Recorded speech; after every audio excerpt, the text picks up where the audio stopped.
mo, sino yung inyong division o schools division superintendent? Hindi po nila masagot. Minsan tinatanong mo, sino ba yung inyong principal? Minsan yung mga bata, di ba? Opo. Mas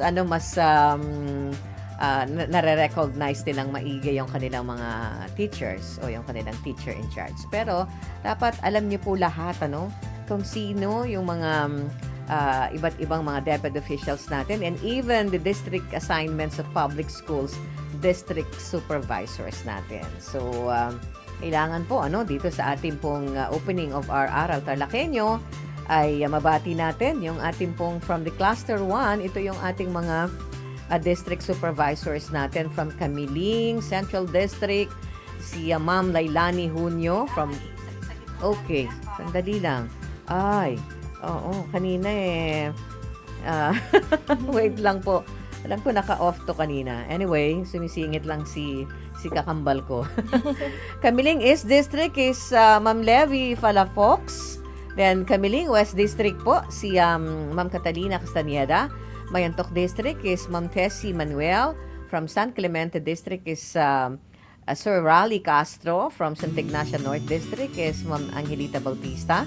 From Santa Ignacia South District is Ma'am Charlene Valete. Cluster 2, Anao District is Ma'am Rhea Madamba. Mancada South District is Sir Wico Hunyo. Mancada North District, wow, bakit ba? Ano nangyayari dito sa aking... So, siguro, Lynn, continue mo na lang yung pagbati natin at pag-mention natin sa iba't ibang mga district supervisors natin. Yes. Ayan. Nabanggit na po yung sa Cluster 2, Ate Leng. Ano po? Ayan, yung sa ating Cluster 2, yung sa Anao. Ayan, eto, hindi pa. Okay, from yung Cluster 2 naman po, ito yung mga public school district supervisors natin, From Anao District, si Ma'am Rhea Madamba. Ayan, Moncada South District, Mr. Ricky Hunyo. And then from Moncada North District naman, si Sir Roger Ramos. From Paniki North District, good morning po sa mga taga Paniki, si Sir Pedro Urzame. Paniki South, si Miss Marisa Kutchapin. Ayan, magandang umaga po sa inyo, Ma'am Marisa. And from Paniki West naman, si Sir Teddy Hoson. Magandang umaga po, Sir Teddy. Good morning din po sa mga taga Ramos. Ayan, ang ating Ramos District Supervisor po ay si Ma'am Cecilia Guzman. And from San Manuel District, nandyan naman po si Sir Romel Reginaldo. Ayun, magandang umaga po sa mga taga Cluster 2. Ayan, ng DEPED, Ate Leng. Moving on. Okay. Go ahead, kasama Opo, yung sa Cluster 3 naman, ayan, magandang umaga sa mga learners natin na nabibilang sa Cluster 3 from Herona North District. Ang ating pong district supervisor dyan ay si Sir Willie Partido. Yan. Sa Herona naman, South District, si Ma'am Angeline Nango. Magandang umaga po. From Pura District, si Miss Marilu Santiago. Yes, good morning po sa mga taga Pura. Ayan.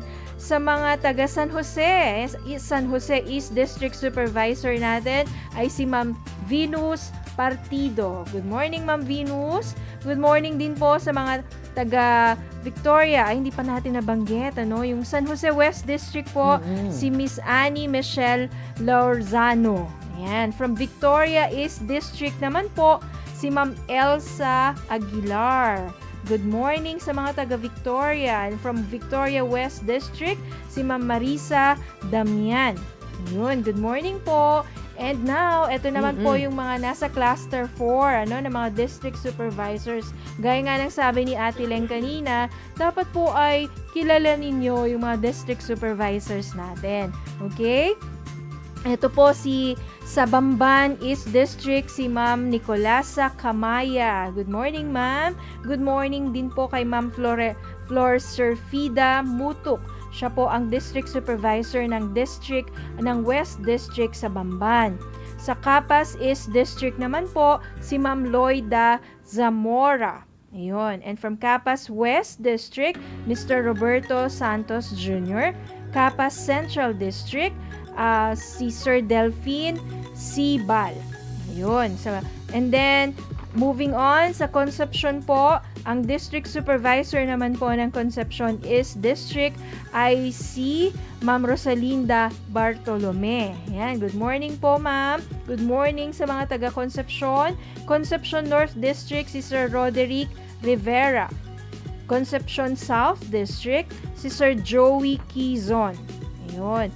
And from Concepcion West District, si Ma'am Cecilia Gomez. Ayan, magandang umaga po. And also, kasama pa rin po siya sa Cluster 4 naman. Ayan, ang La Paz. Ang District Supervisor po ng La Paz North District ay si Ma'am Marilyn Pascua na nandito po kahapon, di ba, Tileng? Napakasipag din po nitong si Ma'am Marilyn. And ang District Supervisor naman po ng La Paz South District ay si Mr. Arsenio Espinosa Jr. Ayan po yung ating mga district supervisors sa iba't ibang distrito po ng Department of Education dito po sa Tarlac Province. Okay. Yes, nako, dami na pong naka-view. Sa mga viewers natin, nakasubaybay sa ating RTV Tarlac Channel 26 sa FB page. Wow, nako, alam mo ang bilis-bilis kasamang Lynn. Paminsan hindi ko na mabasa po sa bilis itong iba pa na naka-view na po rito sa atin bukod sa ating syempre teleradyo. So nabanggit po ni kasamang din yung mga district supervisors, syempre hindi magpapahuli. Yung ating mga DEPED officials headed by the Schools Division Superintendent po Tarlac Province, si Doc Ronaldo A. Poson, at syempre po yung dalawang Assistant Schools Division Superintendent po. Dapat they disperse. Si Doc Caselina Vega at syempre po si Doc Armando Capili. Yan po yung dalawang Assistant Schools Division Superintendent po natin. At syempre si Doc Noel Linsao. Happy morning. So yan po yung ating mga DEPED officials natin with Doc Paulino Depano, sir. Si Doc Lamberto Gamuro, siya po yung ating Officer of the Day yesterday with si Doc Marilyn at si Doc Emmanuel Reganit. Ayan, medyo hindi ko na siya nakikita. With Doc Bobby Kawagdan. Ayan, si Doc Marilyn Pascua, si Doc Rolly Castro with Doc Roger Ramos, si Doc Annie Michelle Laorzano with Doc Joey Quizon and Engineer Eric Corpus. So, ayan na po, kompletong-kompleto, At yan yung ating mga chairpersons and the ang tawag dyan yung mga the superintendency po natin from the schools division superintendent po natin. So ang ating mga teacher broadcasters today, araw po ng Miyerkules, Feb 10. Mamaya ready ka lang ha, mandami mong shout out. Kasamang Lin So eto muna. At babanggitin ko lang po, grade 4 hanggang 10:25 po 8:30 until 10:25. Ang ating teacher subject for today is si teacher broadcaster Noemi Pagarigan, at mamaya may lesson po siya, ESP. Okay, ESP. And next is teacher broadcaster John Patrick Tabifranca, science naman ang kanyang lesson po susundan po ito ni teacher broadcaster Camille De La Rosa, math naman ang kanyang tuturo.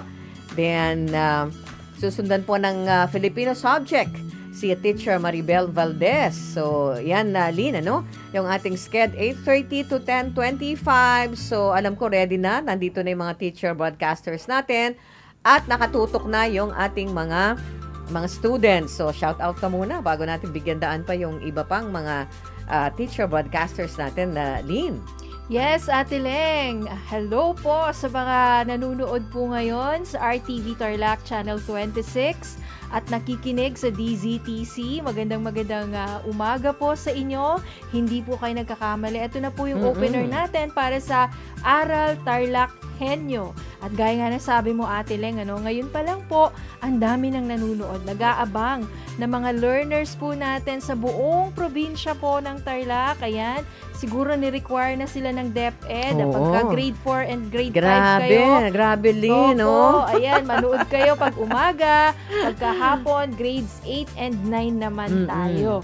Binabati po natin, magandang umaga kay Ma'am Margie Villanueva Rayandayan from Kalangitan High School, dyan po sa Capas, Tarlac.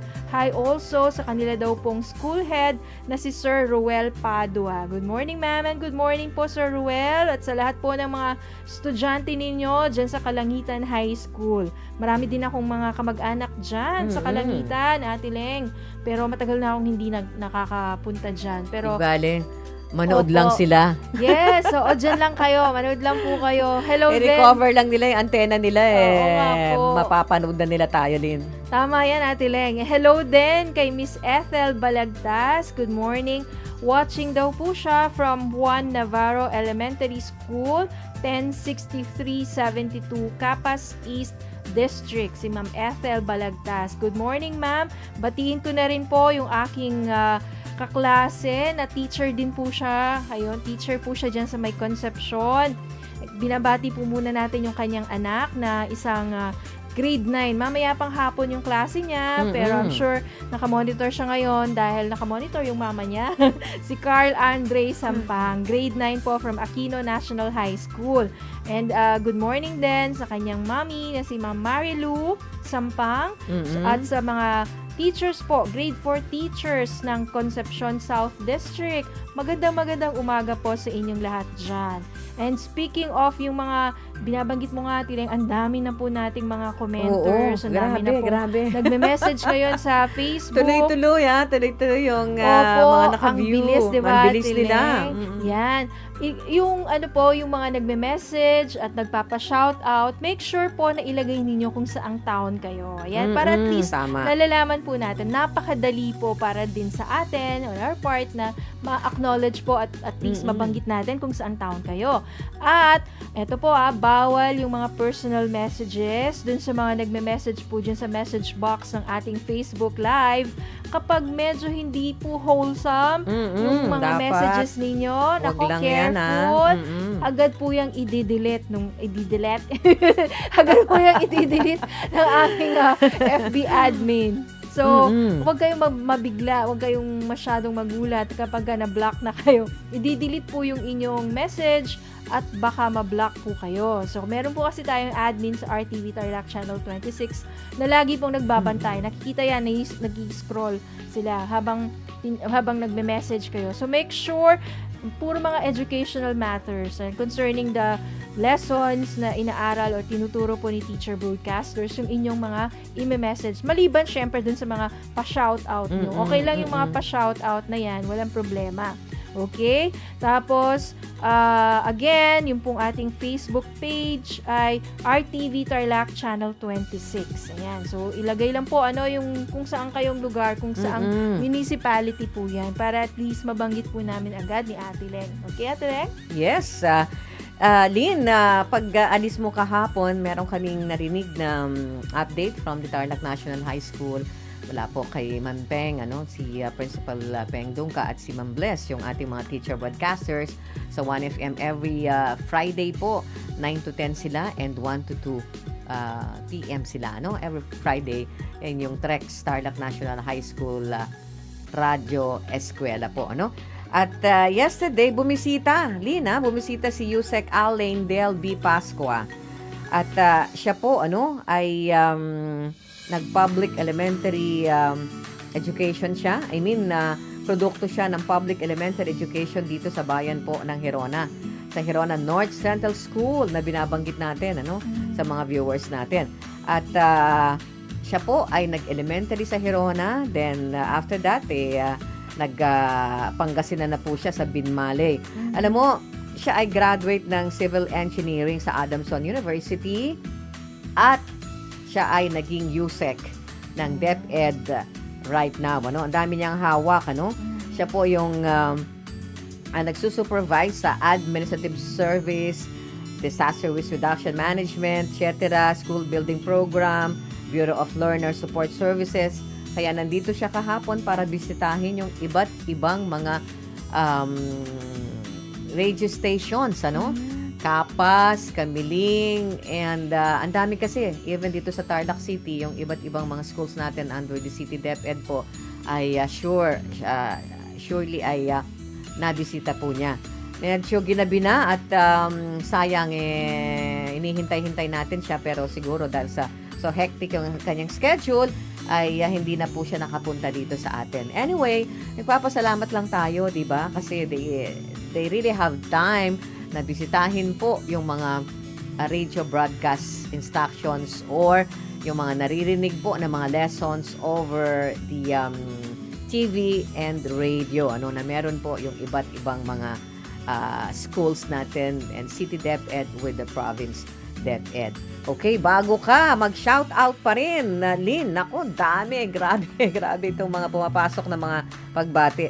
So, Lynn, siguro ay banggitin ko na rin yung mga teacher, broadcasters, 10:30 to 12:25, So, sa ating pong 10:30 to 10:55, ESP pa rin with teacher broadcaster Jamie Lou Ruiz.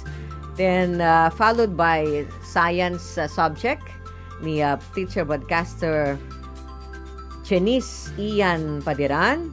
Susundan po ng math subject ni teacher Eunice Arcenas.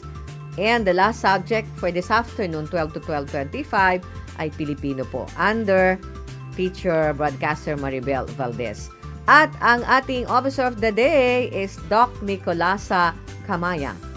Ayan, Doc Nicolasa Kamaya na makakasama po natin for today. So, shout out ka muna dyan din. Alam ko, grabe. Ang dami-dami nating mga viewers and of course, mga listeners natin. Yes, Ate Leng. Hello and good morning from watching from VWCES, Victoria West District, Fe Salvacion. Magandang umaga po. Shout out po sa mga taga-Amakalan Elementary School. Good morning po. Magandang umaga po sa inyo dyan sa Amakalan Elementary School. Hello kay Francen Luis Wanatas. Good morning, Jenica Primo Gamboa. Watching from Kaanamongan Elementary School, Santa Ignacia, North District. Si Miss May Escoto Abrazado. Good morning din po, Miss Roseline Traballo from Giteb Elementary School sa Ramos District. Faith Trabajo Abejuela. Ayan, good morning. Watching daw siya from CNCES, si Emmanuel Peralta Ancheta. Ilagay niyo po yung kung saang bayan kayo or syudad. Ayan. Good morning and good luck kay teacher Noemi Kimado Pagarigan daw, according to Miss Maybel Manaloto. Good morning po.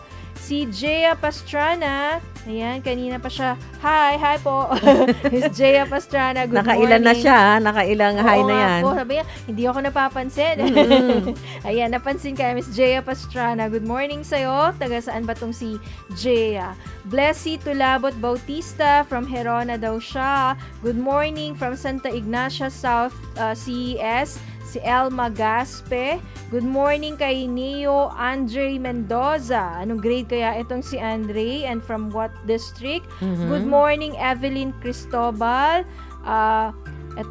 Ventinilla High School from Paniki, South District. Ate Leng, si Miss Lai Madriaga Mina.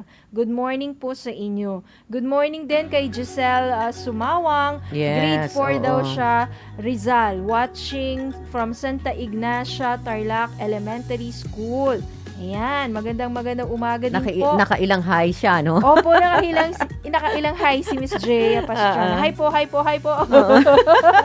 Ayan, hello din kay Sir Delphine Sibal from Capas Central District. Magandang umaga sa iyo, Sir Delphine, dyan po sa Capas Central District. Yes, Ate Leng, may mga ibang grade levels din na nanonood sa atin. May nakita tayo si Mark Miranda. Grade 12 siya. Grade 12, ayan. Mark, grade 4 and 5 tayo this morning, 8 and 9 tayo mamayang hapon.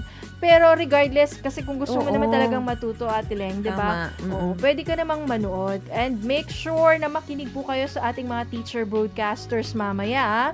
Kasi marami po talaga kayong matututunan sa kanila. Napakagagaling po ng ating mga teacher broadcasters. Okay, Ate Leng, I'm sure may mga babatiin ka rin dyan. May mga pa-shoutout din. Yes, oo. Pa-shoutout po ni si Tang Mads, dating City Councilor Board Member Tang Mads. May panawagan po siya. Si Leonor Mateo po, ay sumakabilang buhay sa New York. Dadalhin siya rito kasamang Lynn by Friday po, dyan sa may Enriquez funeral shop po, So sa lahat ng mga nakakakilala, kamag-anakan niya po, mga kaibigan niya, ay ilalagak po from New York. Dadalhin siya by Friday dito sa Enriquez funeral shop po. Si Leonor Mateo po, sa lahat ng kanyang mga kamag-anakan. Okay, so shout out lang tayo. Meron akong nakita rito, Lynn, hindi ko alam kung ano ito yung si grade 12 ba, Mark Miranda. Thank you, anak, ha. Dan, si John Jacob Sabado, shout out po, ma'am, sa Apulid Elementary School, Paniki. Happy ka na? John Jacob. Sila Arnie Corpus Baribad. Good morning po, watching from DEPED Elementary School, Ramos District. Then si Mark Miranda. Ano ba to, Lynn? Kasi ko lang po, napindot lang Napindot niya lang siguro. Okay, Mark. Okay lang yan. Yes, boss. Nag-text si boss eh. Opo, magkakaroon tayo niyan. Yung sinasabi nyo. Si Rosario Marquez Sagun. Facun Cruz Quines. Good morning, watching from Campo Santo Elementary School, Moncada South District po. Ayan, pasensya na yung mga hindi namin nababanggit. Medyo kapos na tayo sa oras. Pero eto pa, banggitin natin si Wendy Mateo. Hi daw. San Carlos, Paniki, Tarlac. Good morning, Mary Rochelle Tomas. Watching from Camiling West Central Elementary School, si Ed Rice. Yes, Josie Yalong, good morning po. Athea Faith Pascual, good morning. And syempre po, pwede pa. Si Laarni Corpus Baribad, God bless po, ma'am. Noemi daw. Si Kyle Liam Palisok, hello po sa inyong lahat. And thank you so much. So, Lynn?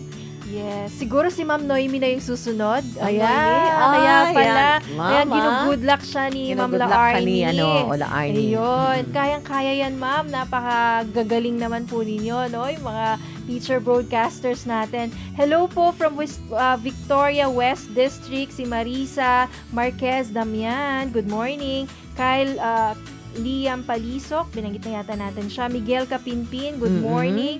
Watching from Camiling, si Ed Rice. Ayan. So, napakarami yung iba, Ate Leng. Siguro mamaya na po natin sila banggitin. Pasensya na muna, ha? Yes. Kagusto po naming mabasa lahat ni Lynn para, di ba, mas mas ganado ka na makinig sa lesson. Okay. So, oras na for our first subject. Bye-bye po. Babalik kami 12:30 to 1 o'clock. Lang Lopez Thompson po. Maraming salamat. Ingat po tayo lagi. Okay. God bless po. Lynn Gabilan po.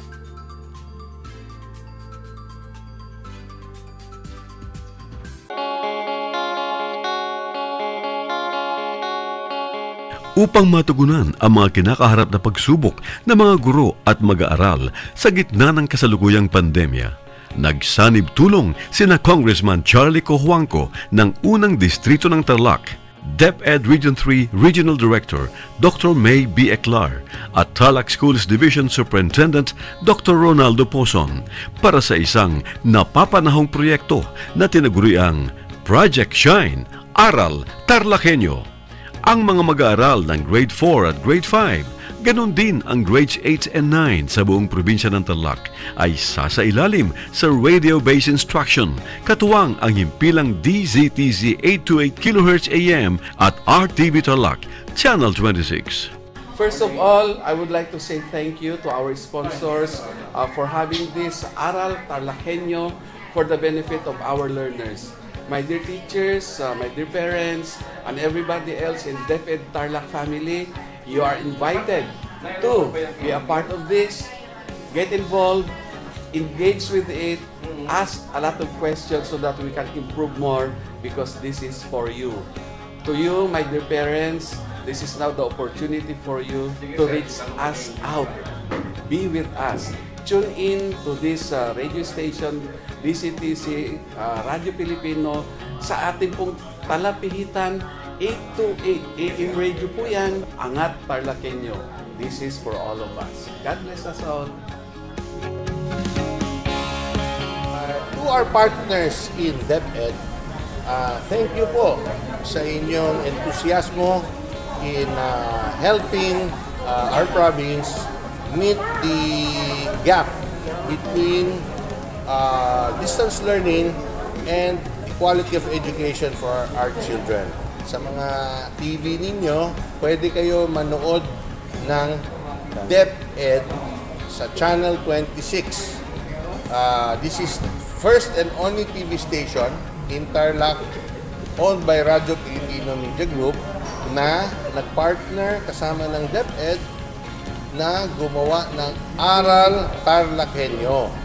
Proyekto po ito ng DEPED Tarlac Province in partnership with DZTC Radio Pilipino Tarlac and RTV Tarlac Channel 26.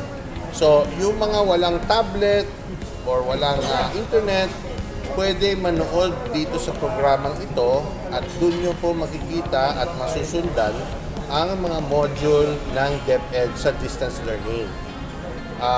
Yung iba pong nakatira, hindi sa Tarlac City, kailangan po mag-Facebook at i-punch in nyo RTV Tarlac Channel 26 on Facebook.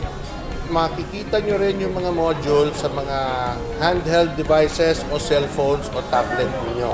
So, thank you again to DEPED for being open-minded and helping us meet the challenges of tomorrow. Sumasa inyo ang Aral TarlakHenyo.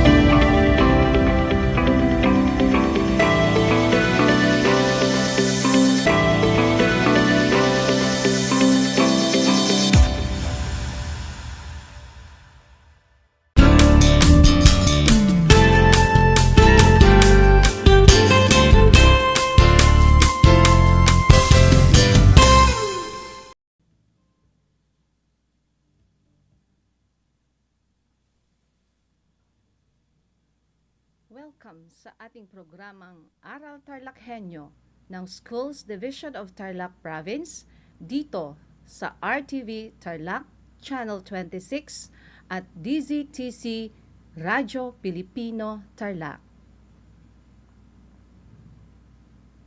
Magandang buhay, mabuting tao. Kumusta kayo mga giliw kong tagapakinig? Aking pagbati at paghanga sa inyong pagpapalaga sa edukasyon at pagpupursiging matatapos ito sa kabila ng hamon ng pandemya.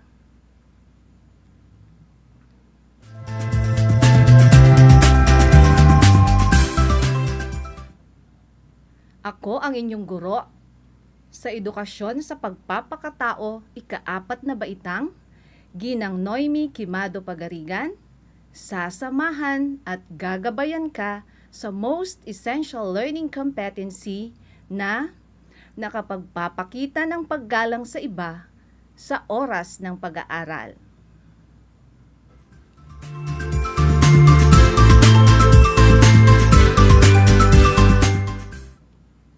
Salubungin natin ang bagong araw ng pagkatuto ng buong sigla at pananabik. Handa na ba kayo? Sa mga nakatutok sa ating FB Live, magandang umaga po sa inyong lahat. Alam kong kanina pa kayo nakaabang upang matutunan ang bago nating aralin. Ihanda na ang inyong mga module para sa ika-6 na linggo. Siguruhin ninyo na nasa isang lugar kayo ngayon na tahimik at maayos na naririnig ang ating broadcast. Matanong ko lang, nakapag-almusal na ba kayo? Kung oo, mabuti yan upang maging alerto ang inyong isipan at maintindihan ng maayos ang ating aralin ngayong araw.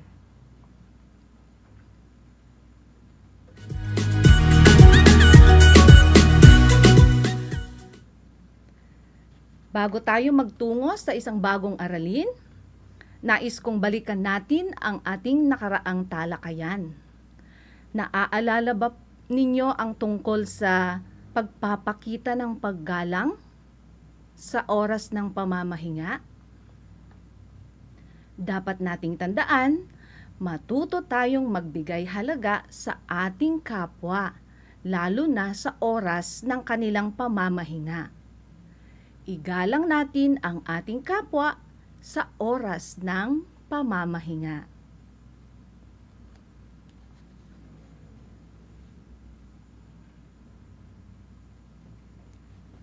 Sa puntong ito, nais kong sagutin ninyo ng tama o mali ang mga sumusunod.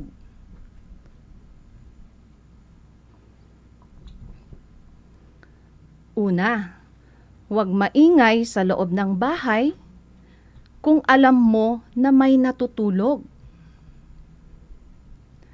Ang sagot ay tama. Pangalawa, sumigaw si Rio upang tawagin si Jessa habang nasa tabi ni Jessa ang natutulog nitong kapatid. Ang sagot ay mali. Ikatlo, bago pumasok sa bahay si Alden, ay dahan-dahan itong naglakad sa sala upang hindi magising ang kanyang tatay na nagpapahinga sa kanyang upuan. Tama, nagpapakita ito ng paggalang sa nagpapahinga. Ika-4, nakalimutan mong humingi ng baon sa nanay mo. Alam mong tulog na siya, kaya kumuha ka na lang ng pera sa iyong ipon. Ito ay tama. Ika-5, pinagsabihan mo ang mga kamag-aral at kaibigan na huwag maingay dahil natutulog ang bunsong kapatid. Ang sagot ay tama. Mahusay mga bata.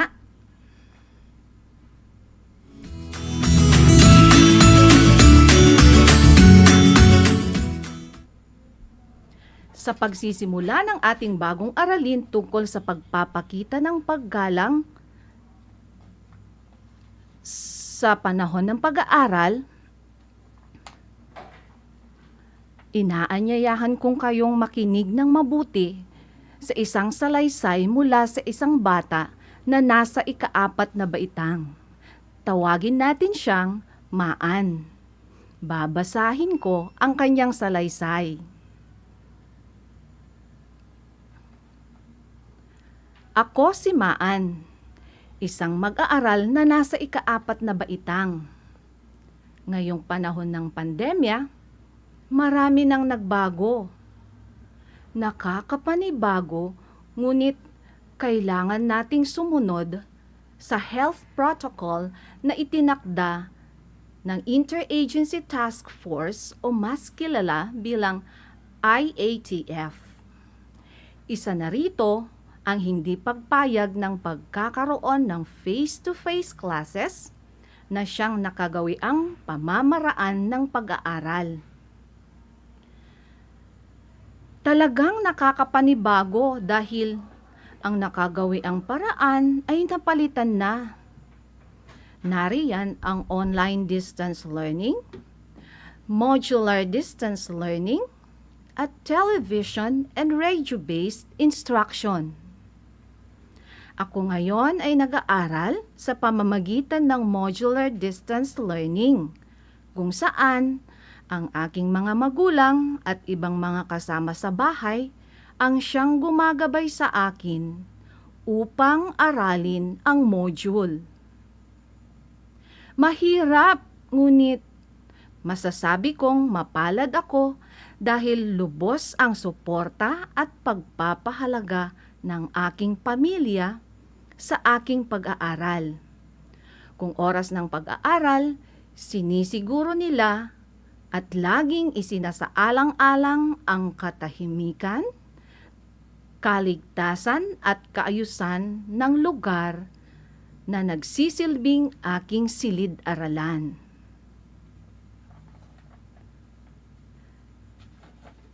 Ayon sa napakinggan, sino ang batang nagbigay ng salaysay?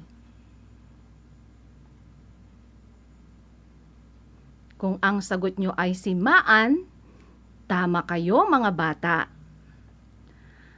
Anong baitang na siya? Siya ay nasa ika-4 na baitang. Anong mode of learning ang gamit niya? Oo, kagaya mo. Modular distance learning ang gamit niya. Nakapag-aaral ba siyang mabuti? Siya ay nakapag-aaral ng mabuti sa tulong at gabay ng kanyang mga magulang at ibang mga kasama sa bahay. Naiistorbo ba siya sa oras ng kanyang pag-aaral? Hindi, dahil tahimik ang kanyang paligid kung saan siya ay nag-aaral. Ito ay patunay na naipapakita ng kanyang pamilya at ibang mga kasama sa bahay ang kanilang paggalang sa kanya sa panahon ng kanyang pag-aaral.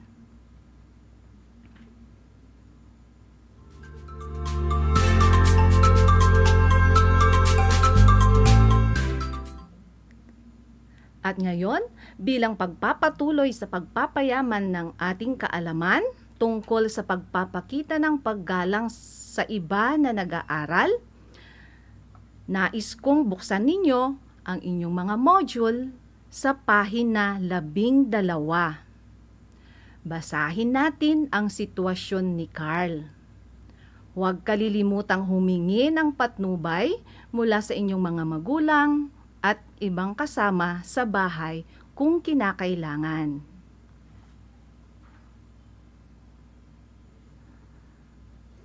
Sa loob ng silid-tulugan, nakagawian na ni Carl na magbasa ng mga kwentong pambata. Magiliw niya itong binabasa pagkatapos ng pananghalian. Subalit, narinig niya ang napakalakas na tugtog buhat sa sala ng kanilang bahay. Ang kapatid niyang si Lara pala ay nakikinig ng tugtugin. Upang hindi sila mag-away ay pinagsabihan niya ito na hinaan upang hindi makabala sa kanyang pagbabasa. Ngunit walang nangyari sa kanyang pakiusap. Patuloy pa rin ang malakas na tugtog. Naunawaan niyo ba ang ating binasa? Mabuti naman kung ganon, dahil may mga katanungan tayong dapat sagutin. Huwag kayong mag-alala, alam kong kayang-kaya ninyo to. Unang tanong, nagpakita ba ng galang sa nag-aaral ang kapatid ni Carl? Hindi, di ba? Tama ba ang kanyang ginawa?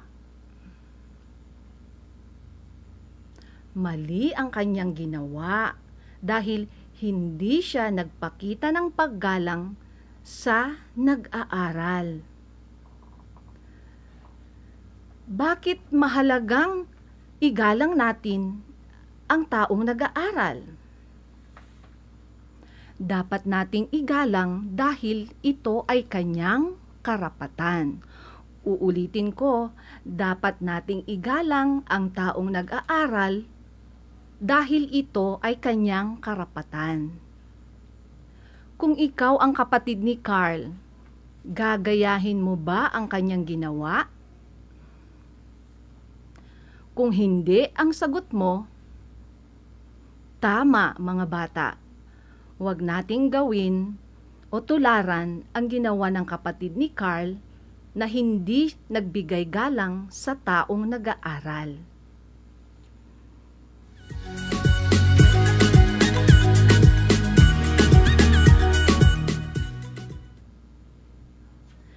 Mga bata, tandaan natin, ang paggalang sa kapwa ay natututunan mula sa pagkabata. Ito ay hakbang sa pagkamit ng isang mapayapang pamayanan. Kapag iginagalang ng lahat ang kanyang kapwa, tiyak walang magkakagalit dahil nire-respeto ang kanyang karapatang pantao. Isang karapatan ng tao ang pag-aaral, right to education. Ayon sa listahan ng human rights mula sa UNESCO Article 24. Ang paggalang at pagtrato na nais nating gawin sa atin ng ibang tao ay napakahalaga. Sa panahon ng isang tao ay nag-aaral, nangangailangan siya ng tahimik na paligid. Kaya ang iyong kilos ay kinakailangang maayos at marahan. Matuto tayong magbigay halaga sa pangangailangan ng ating kapwa. Igalang natin ang kanilang oras ng pag-aaral. Sabi nga, kung ano ang nais mong gawin ng iba sa iyo, ay siya mo ring gawin sa kapwa mo tao. Hindi lang ito na ipapakita sa salita, kundi sa kilos o gawa.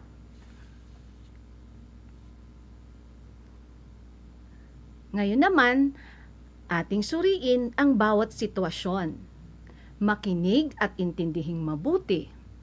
Ito ba ay nagpapakita ng paggalang sa taong nag-aaral? Sumagot lamang ng oo o hindi. Araw ng Lunes. Sisimulan na ni Celia ang pagsagot sa module ng edukasyon sa pagpapakatao sa ika-4 na baitang. Itinigil muna ni Nanay Sita ang kanyang panonood ng telebisyon upang makapag-aral ng mabuti ang kanyang anak. Kung ang sagot mo ay oo, ito ay tama mga bata. Nagpapakita ito ng paggalang sa nag-aaral. Susunod, pinuntahan ni Roy ang kanyang kaibigan na si Carlo sa kanilang bahay upang yayaing maglaro. Ngunit nadatnan niyang abala sa pagbabasa ng aklat si Carlo. Dahan-dahan siyang lumabas ng bahay at umuwi. Ano ang inyong sagot, mga bata? Kung oo, magaling dahil hindi na inabala ni Roy si Carlos sa kanyang pagbabasa.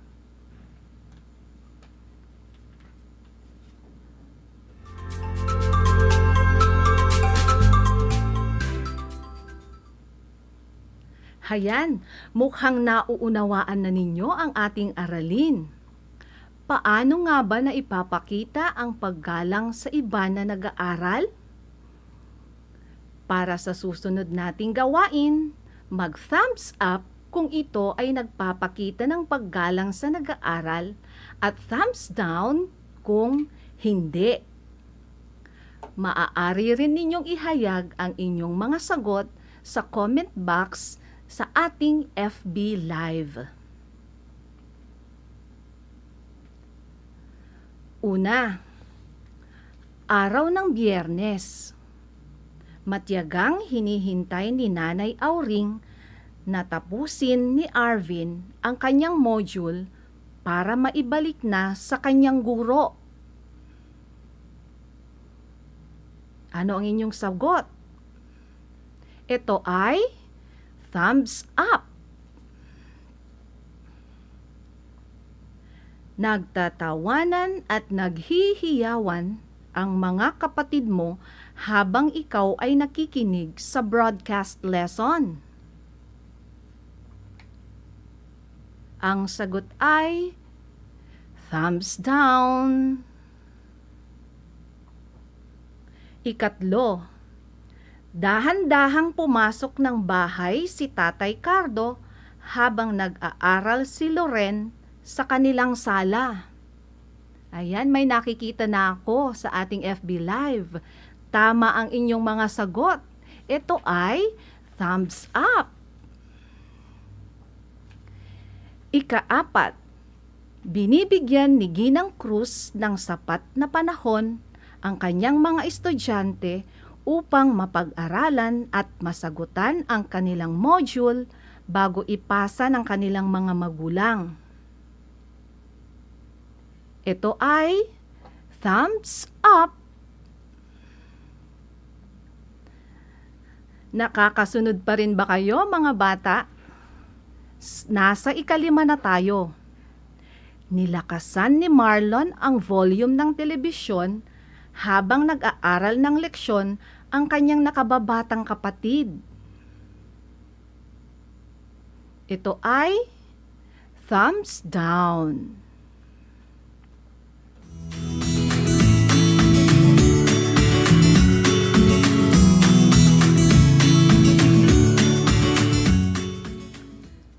Napakahalaga na natutunan ninyo ang pagpapakita ng paggalang kapag may nag-aaral dahil kailangan nila ng tahimik at maayos na paligid.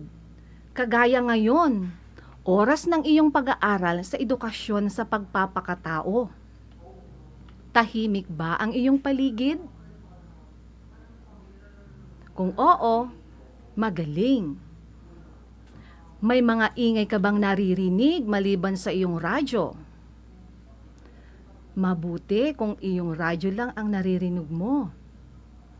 Ginugulo ka ba ng mga kasama mo sa bahay habang ikaw ay nakikinig sa ating broadcast? Kung hindi, binabati ko kayo dahil kayo ay mahalaga. Kayo ay iginagalang sa oras ng inyong pag-aaral. Marapat na kayo rin ay magpakita ng paggalang sa iba na nag-aaral. At ngayon, ating sukatin ang inyong natutunan. Maaari mong gamitin ang Learner's Activity Sheets na nakalakip sa inyong module. Para sa pagwawasto ng inyong mga sagot, hingin ang gabay ng inyong mga magulang, lalong-lalo na ang inyong guro sa edukasyon sa pagpapakatao. Mga bata, dapat nating tandaan na nais ng bawat isa sa atin na igalang tayo anuman ang ating ginagawa, lalo na sa panahon ng ating pag-aaral. Kapag naramdaman natin ang paggalang ng ibang tao sa atin, nagpapakita na tayo ay mahalaga at tayo ay mahal nila. Isa na naman pong episode ang ating natapos at naway nadagdagan na naman ang inyong kaban ng karunungan. Isang mahalagang aral ang ating natutunan na laging isa-isip, isa-puso at isa-gawa. Ang pagpapakita ng paggalang sa taong nag-aaral. Panalangin ko na anumang konsepto na inyong natutunan sa araw na ito ay inyong maisabuhay araw-araw. Muli, ako ang inyong guro sa edukasyon sa pagpapakatao, ika-4 na baitang, Ginang Noemi Quemado Pagarigan, nagpapaalala na piliing maging mabuting tao sa lahat ng panahon at pagkakataon.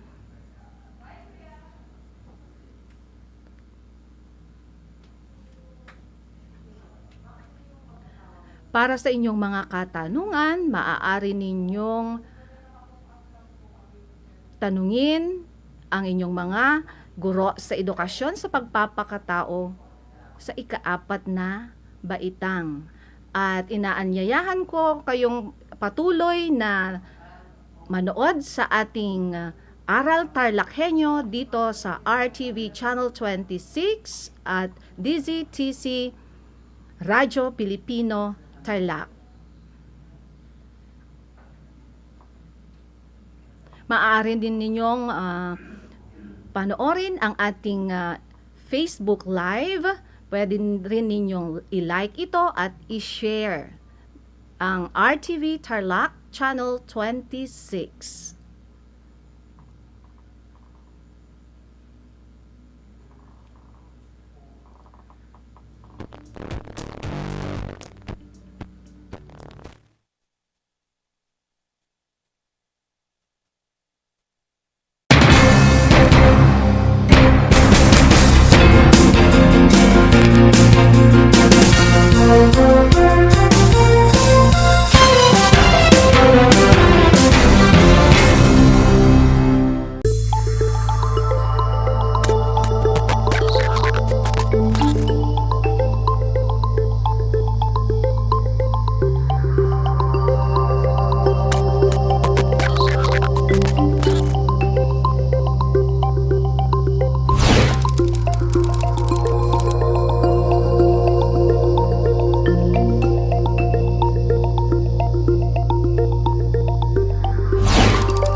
Ngayong taon, bukod sa sunod-sunod ng mga bagyo na tumama sa Pilipinas at nagdulot ng malawakang pagbaha, isa pang malaking pagsubok ang kinailangang harapin, hindi lamang ng ating bansa, kundi ng buong mundo.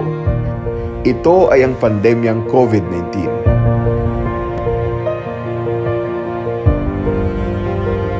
Tunay nga na naging mapanghamon ang taong 2020 para sa ating mga Pilipino. Ngunit sa kabila ng lahat ng ito, anuman ang mga pagsubok na kailangan nating malampasan, palaging nariyan ang ating mga magigiting na frontliners at first responders na laging handang magligtas ng buhay at maglingkod sa mga kababayan nating nangangailangan ng tulong. I assure everyone that your government is on top of the situation. I guarantee you that your government will do its best to provide assistance in the form of shelters, relief goods, financial aid, and post-disaster counseling. Rest assured, the government will not leave anybody behind. We will get through this crisis, I assure you. As one nation, kapit po tayo, mga kababayan, magbayanihan po tayong lahat. Nararapat lamang na bigyan natin sila ng pagpupugay para sa kanilang ipinapamalas na kabayanihan. Hindi alintana ang anumang panganib. Magampanan lamang ang kanilang tungkulin. Kahanga-hanga ang dedikasyon ng mga bayaning responders sa kanilang trabaho at pagmamalasakit sa kapwa.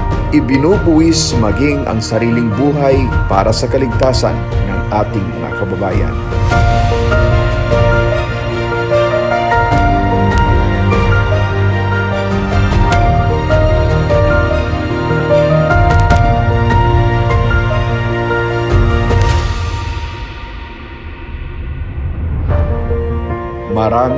Maraming salamat po.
Alright, good morning and happy learning grade 4. Welcome to Aral TarlakHenyo here on RTV Tarlac, channel 26.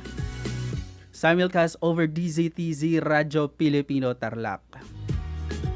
Today is February 10, 2021. I am Patrick A. Tabifranca, your teacher, broadcaster in science.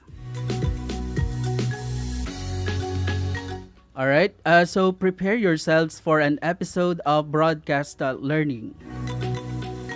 Before we start, please do the following. First, check your headsets or speakers. Second, find a comfortable place to study away from distractions. third, prepare your learning materials. And also, I would like to say good morning to our live viewers via FB Live. Good morning to our 280 learners. And before we go over with your modules, make sure you have your pen and a paper. And also make sure you have your module in science, and the title should be, yes, that's right, the effects of the environment on the life cycle of organisms. All right, so kids, again, the title of your module must be effects of the environment on the life cycle of organisms.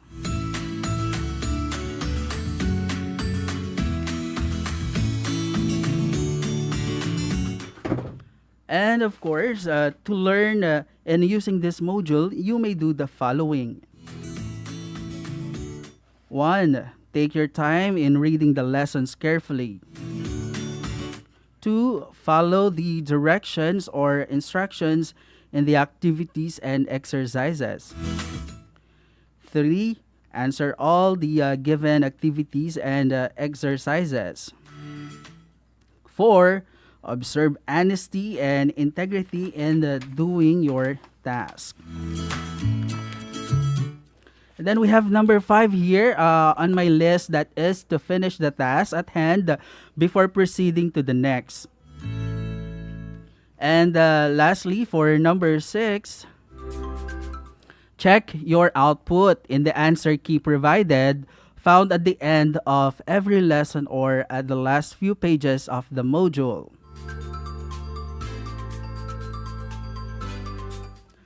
And also, kids, remember that on our fourth broadcast episode in science, you are expected to describe the effect of water on the life cycle of organisms. And also, another learning objective to identify the importance of water. I know you have a lot of ideas going on right now, but kids, don't worry, you'll have a deeper understanding of the lesson as we go on with our broadcast. So stay tuned and, of course, listen intently.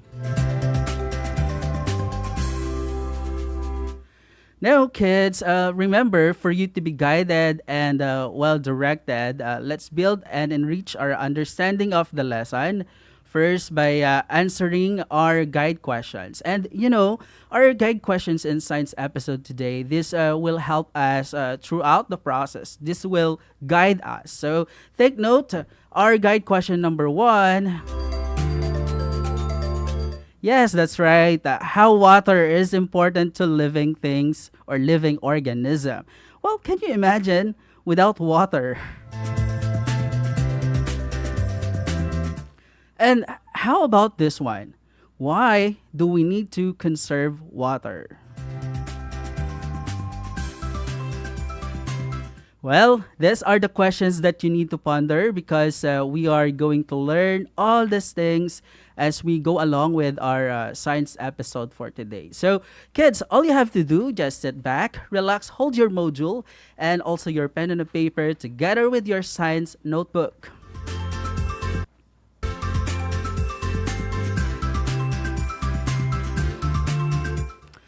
And also, before we go over with our lesson, let us check if you can still remember or recall all the lessons that we've learned in our previous episode. I think that was last Monday. So, kids, kindly turn your module now on page 24.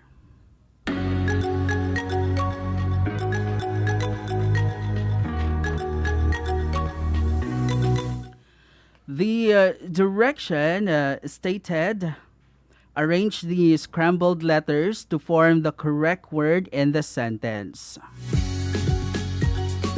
Again, the direction is arrange the scrambled letters to form the correct word in the sentence. Now, all you have to do, write these words in a separate answer sheet or your science activity notebook. And of course, to our Facebook, in our Facebook Live, you may also share your ideas or your answer by typing your answer in the comment section.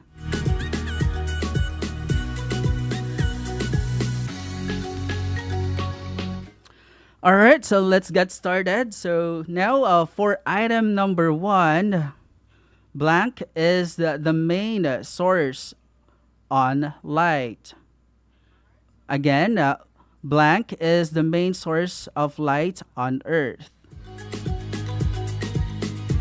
All right, so as you can see on your screen right now, these scrambled letters are the letter U and S.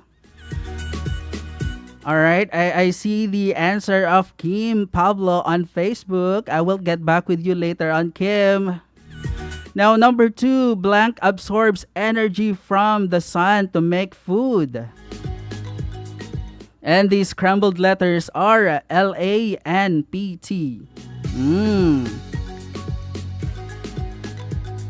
Keep going, kids. And also for number 3, blank sunlight converted to electricity. And the scrambled letters are AROSLPOWER.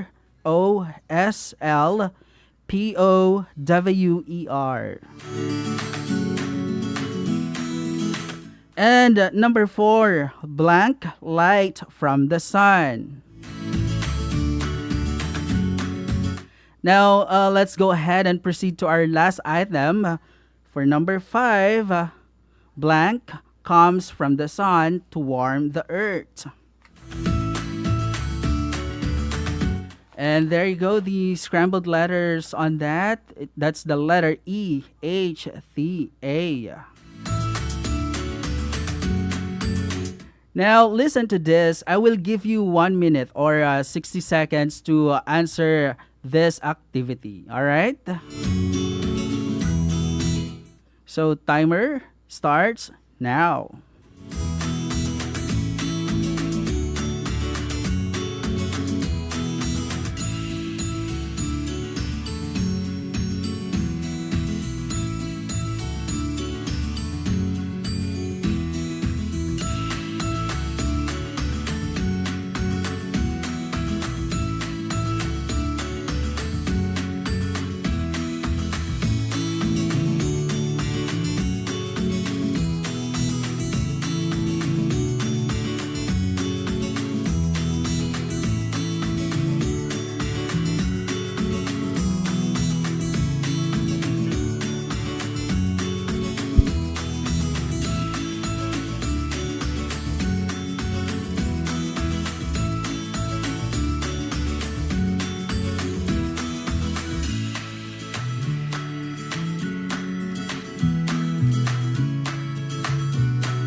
Okay, so we are back to check your answers. And take note, you may also refer to page 31 and the answer key provided on your module. So for item number 1, the main source of light on Earth is...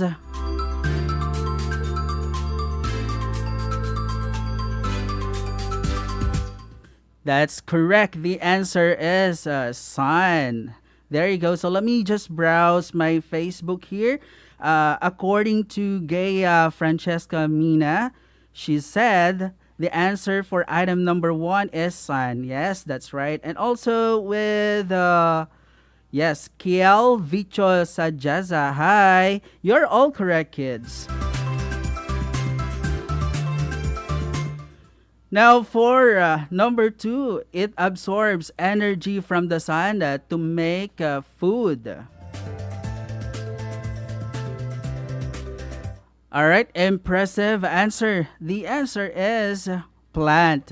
Yes, you are right, Kim Pablo. Okay. How about the sunlight that converted to electricity? What is your answer? Great. The answer is solar power. Yes, you're right. Janita Lansangan. She said the answer is solar power. Now let's go to number 4. It is a light from the sun, and the answer is... There you go. The answer is sunlight. And for the last item, for number 5, your answer should be... Yes, Riza May Manuel, according to Riza, she said the answer is heat. That's H-E-A-T. All right. Same with Harvey Roca Corba and Shikina Balayas and John Ralph Calma and Steven Pamposa.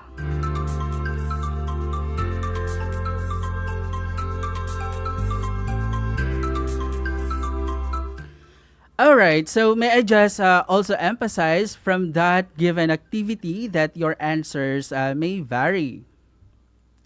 But you may also refer to the examples that I will read to you. And once again,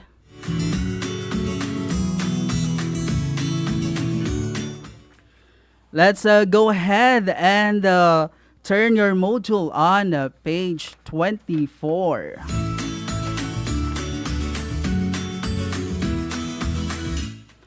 Again, that is page 24 on your module, and the direction states that complete the graphic organizer on your answer sheet or science activity notebook by answering the question. One is, why is water important? Wow, I'm sure you have a lot of ideas now. Why is it water is important to us and to all the living things? Okay, I'm sure you are very excited to answer this, right? Okay, now I will give you 15 seconds. Remember, that's 15 seconds to answer this activity. Okay, and timer starts now.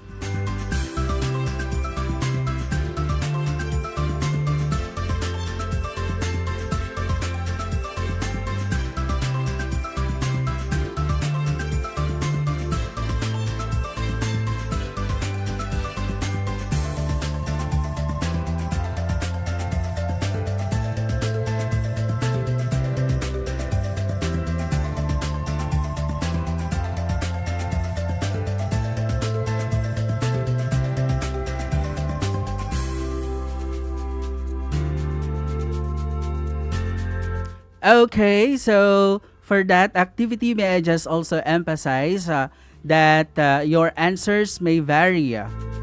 You may refer to the examples that I will read to you.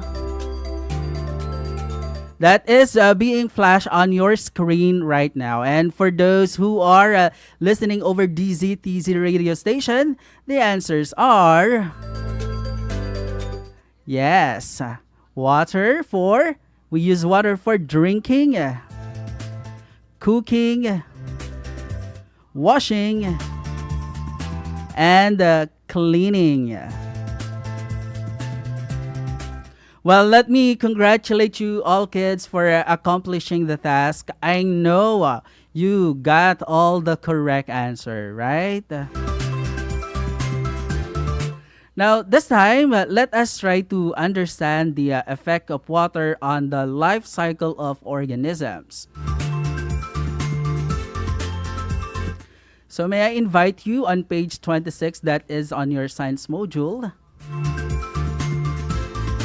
I'm sure you're excited for this activity. Okay, so let's continue to explore.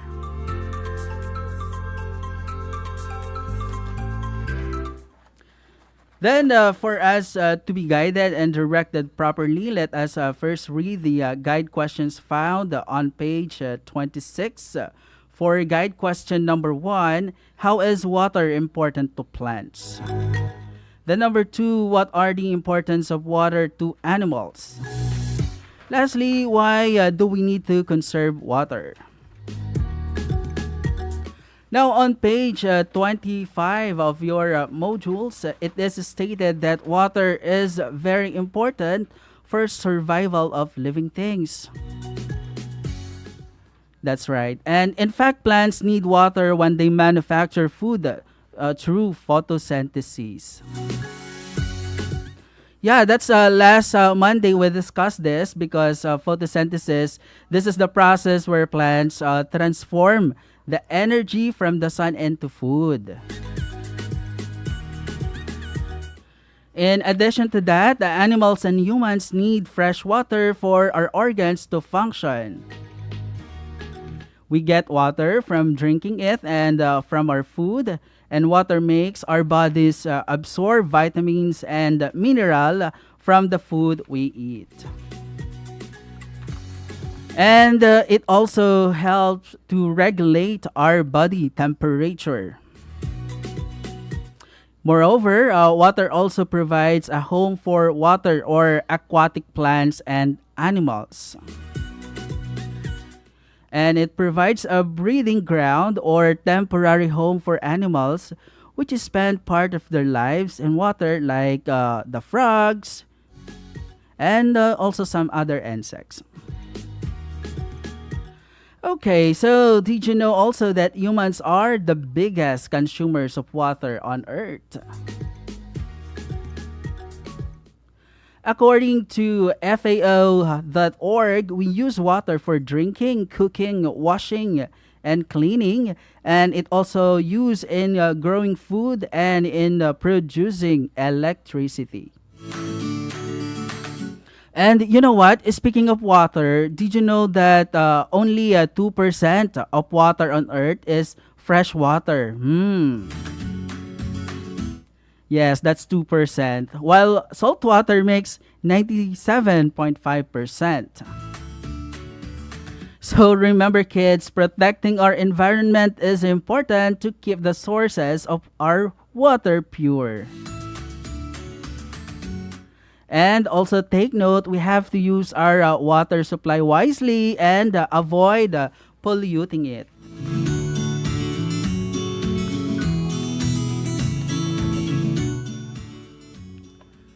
And now this time, in order to gain more knowledge and understanding about the effects of water in the life cycle of an organism, let us now proceed to our next activity. So please turn your module to page 26.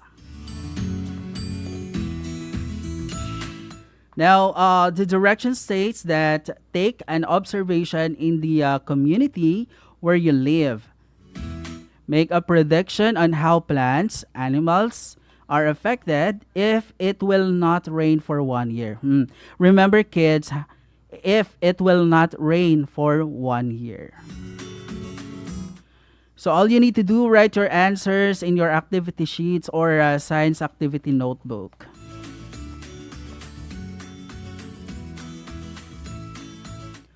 However, kids, you may do this activity right after our episode since we only have limited time to broadcast in science. And also, I encourage you to seek assistance to your parent, your guardian, as well as your science teacher in school in answering this activity. Okay, so for the last part of our activity, let us now apply all the things that we have learned today in a real life situations.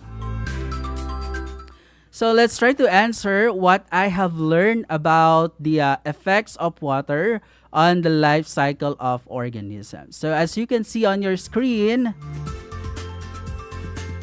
all you have to do is to complete the sentence.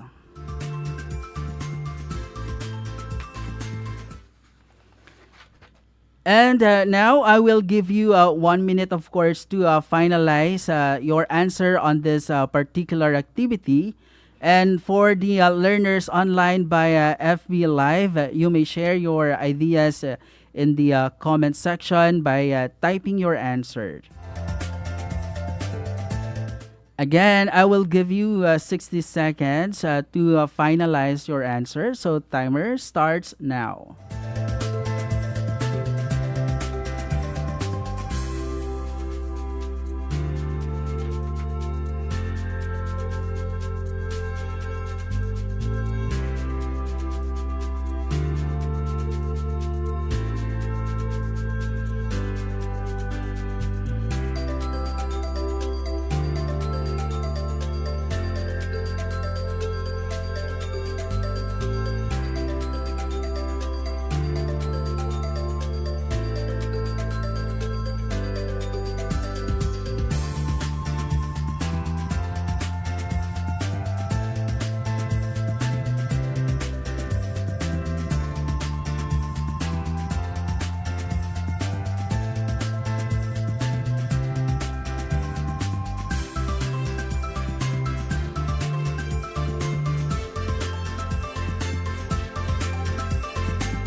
All right, so again, the answer for that is we learned that water is essential to all form of living organisms. And also, may I just emphasize from that given activity that your answers may vary. But once again, go ahead and seek assistance to your teacher so that they can check your output as well. And if you're having a hard time in understanding all the directions on your module, please don't be hesitant to ask any help from your family members, your nanay, your tatay, and your ates and kuyas. All right, so kids, our lesson has ended. Thank you for joining us today. Till our next episode in Science with Ma'am April P. Bernardo. That's on Monday, February 15, between 9 to 9:30 a.m. Also, keep on tuning to DZTZ, Aral TarlakHenyo, and keep watching us on RTV Channel 26 for more updates. Until next time for another fun learning experience in science, I am Patrick A. Tabifranca, your Science 4 broadcaster. Thank you and enjoy learning in the new normal.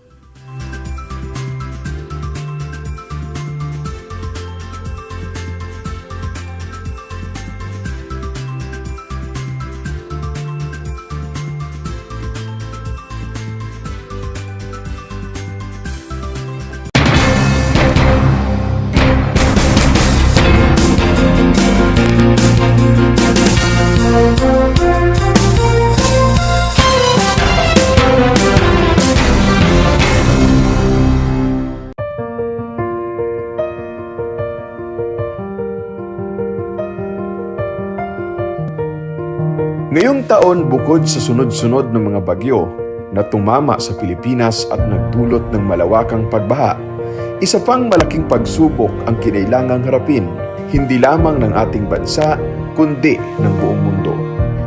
Ito ay ang pandemyang COVID-19.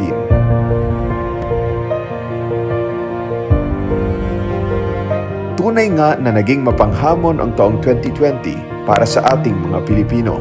Ngunit sa kabila ng lahat ng ito, anuman ang mga pagsubok na kailangan nating malampasan, palaging nariyan ang ating mga magigiting na frontliners at first responders na laging handang magligtas ng buhay at maglingkod sa mga kababayan nating nangangailangan ng tulong.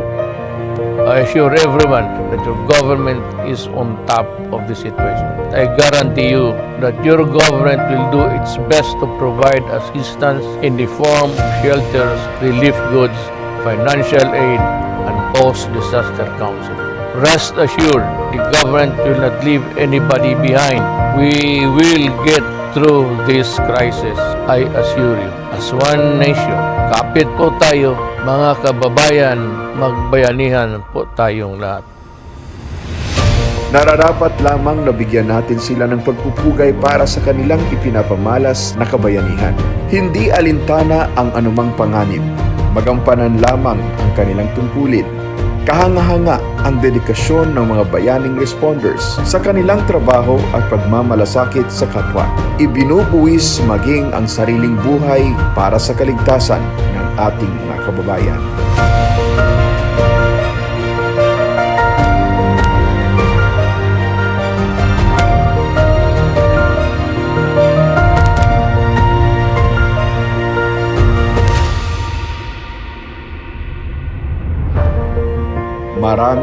Maraming salamat po.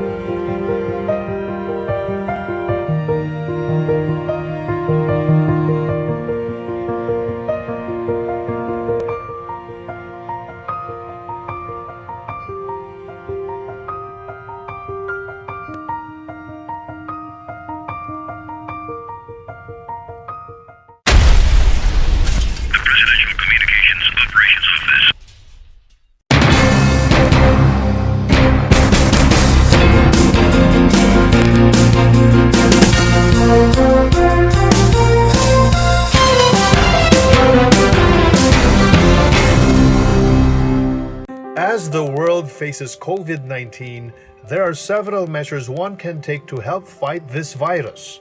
Here are some ways to prevent the spread of the virus. Number 1. Avoid big crowds. Number 2.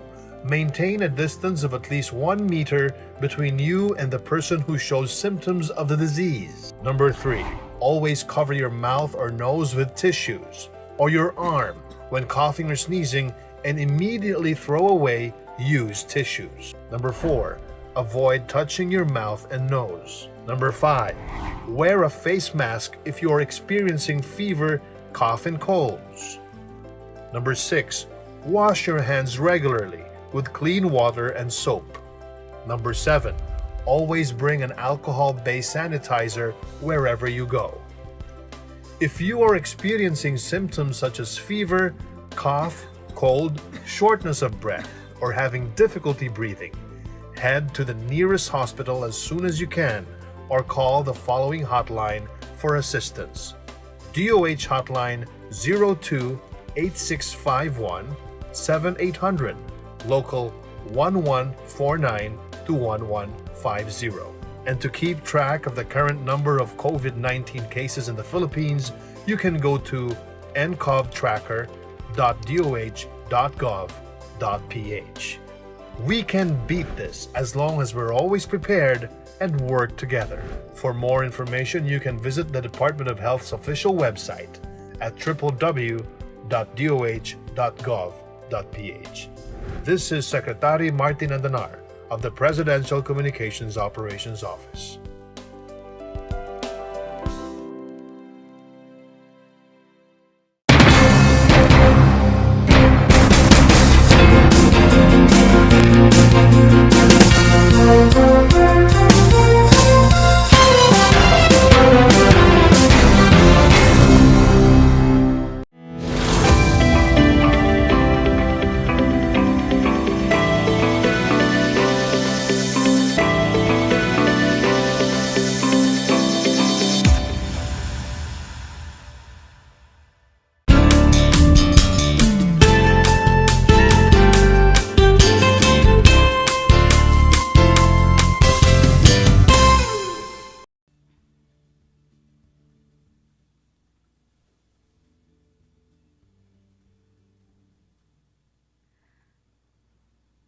A blessed morning.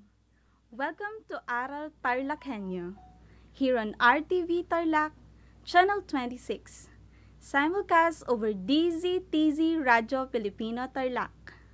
I am Miss Camilene de la Rosa, your teacher broadcaster for today's mathematics radio-based lessons for grade 4 learners. It's a great Wednesday morning, 10th day of February 2021. We are now on the 6th week of second quarter. Get ready to listen and try to be focused and be at its best.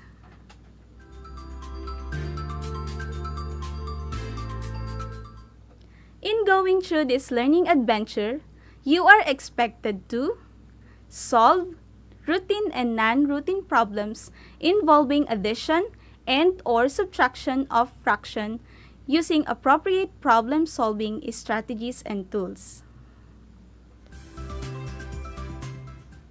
The next 25 minutes is a grasp of series of activities and examples which will help you learn, understand, and value the importance of problem solving in our daily lives. The activities provided will give you an opportunity to broaden your knowledge and skills about the concept. Let us walk through our lesson for today. For you to achieve the objectives of this lesson, you are assigned to do the following. First, take your time to listen carefully. Next is, follow the directions or instruction in every activities. And lastly, answer all the given tests and exercises. Are you ready now to be with me on the process of solving routine and non-routine problems involving addition and or subtraction of fractions? Okay then, do prepare your pencil or ballpen, your paper, modules, or compendium of notes, and worksheet in Mathematics 4. And don't forget also to bring your water bottle beside you to be hydrated. I will give you 30 seconds to prepare.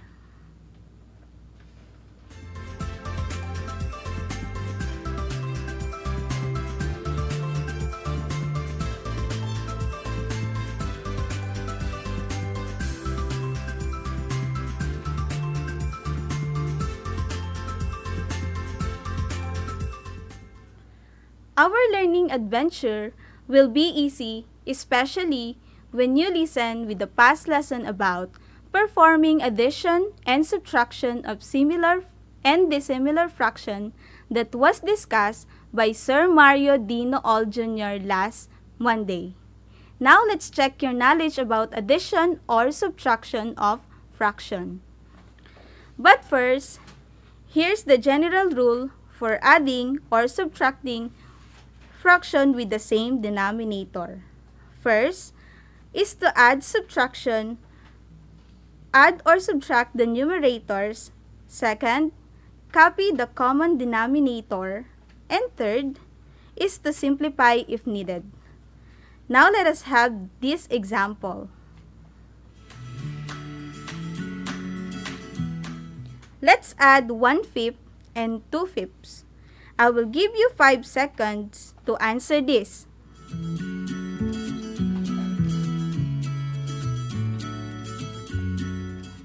Time's up. Now what is the correct answer? Correct. The answer is 3/5. Easy, right? How did we get 3/5 as the correct answer? Since it is similar fraction, all you have to do is to add the numerator, then copy the common denominator. So we have 3/5. Now, since the numerator and denominator have no common factor other than 1, the answer was already simplified. Then the final answer is 3/5.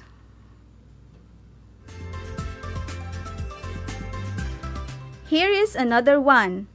Add 3/8 and 2/8.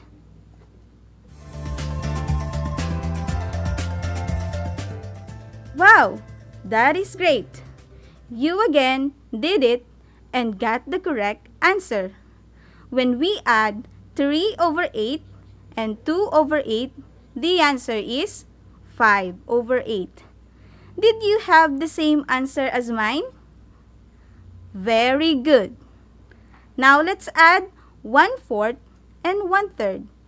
I will give you 10 seconds this time to answer this.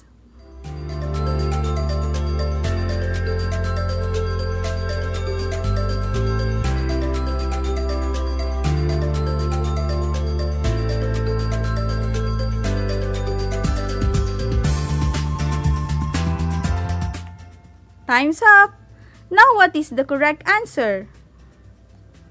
Correct! The answer is 7 over 12. How did we get 7 over 12 as the correct answer? Since this is the similar fraction, to get the answer, there are some steps to follow. First, change 1/4 and 1/3 to similar fractions by finding the least common denominator, LCD, or least common multiples, LCM. Take note, LCD and LCM are the same. Next is add the numerators, then write the sum over the least common denominator. The LCM of 4 and 3 is 12. I repeat, the LCM of 4 and 3 is 12. So we can rewrite the two fractions using 12 as the common denominator. The next step is we need to look for its numerator.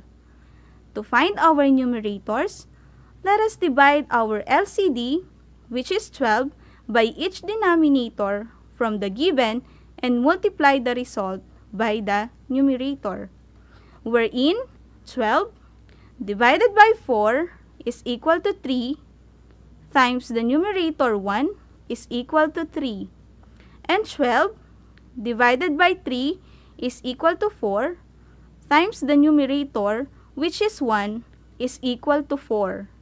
Once your fractions are rewritten with the same denominator, you can combine them together with addition or subtraction. Now that we change the similar fraction to similar fraction, simply add 3 12s by 4 12s, and the answer is 7 over 12. I'm sure you can now remember what you have learned during your past lesson. The only thing that you need to do is to remember the general rule in adding or subtracting similar and dissimilar fractions. Let us now take a look for another example.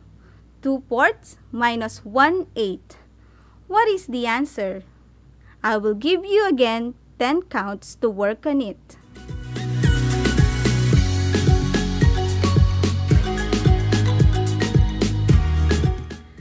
Great job! The correct answer is 3 over 8. By following the same procedure a while back, we will find the answer.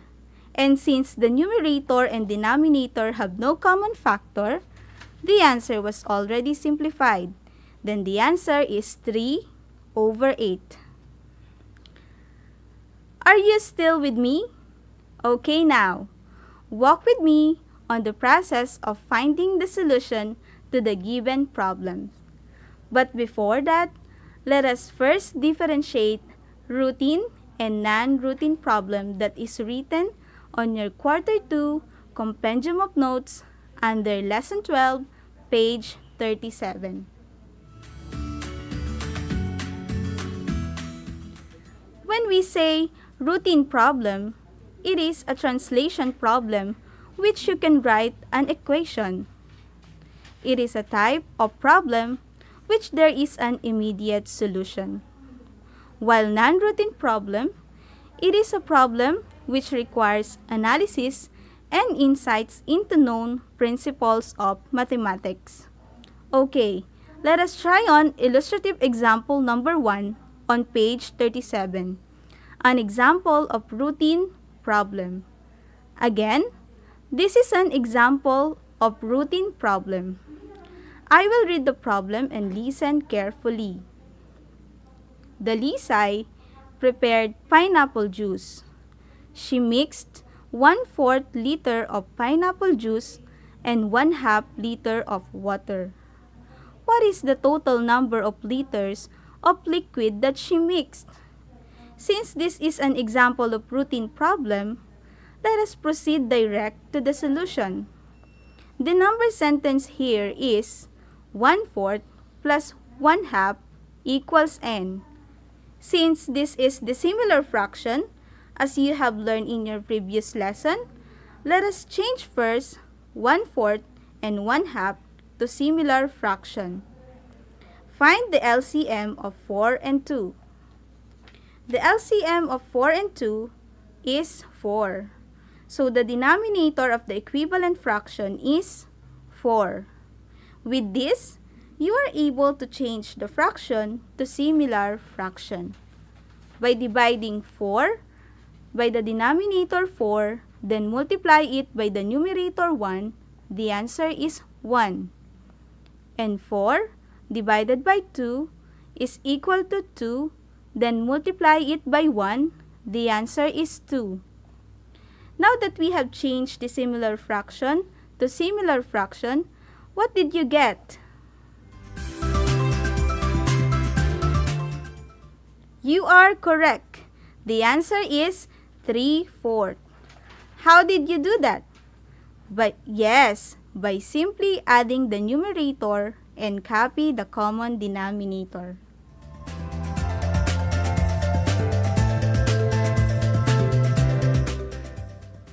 So now, I will trust you to continue the other numbers that we weren't able to answer under routine problem to help you master the process of finding the solution. And I believe that you will be great on working on it. So you have just tried your understanding in solving routine problem involving addition and or subtraction of fractions. Now, let us try to solve some non-routine problems. But before that, we need to follow some steps in solving non-routine problems.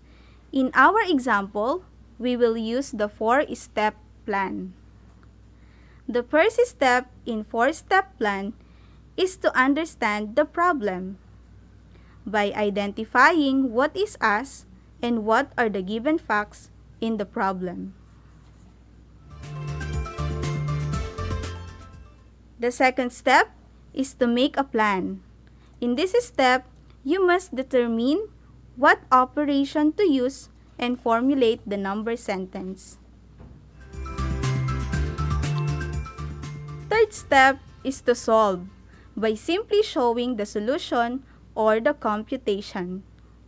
And the last step is check and look back to check if your answer is correct.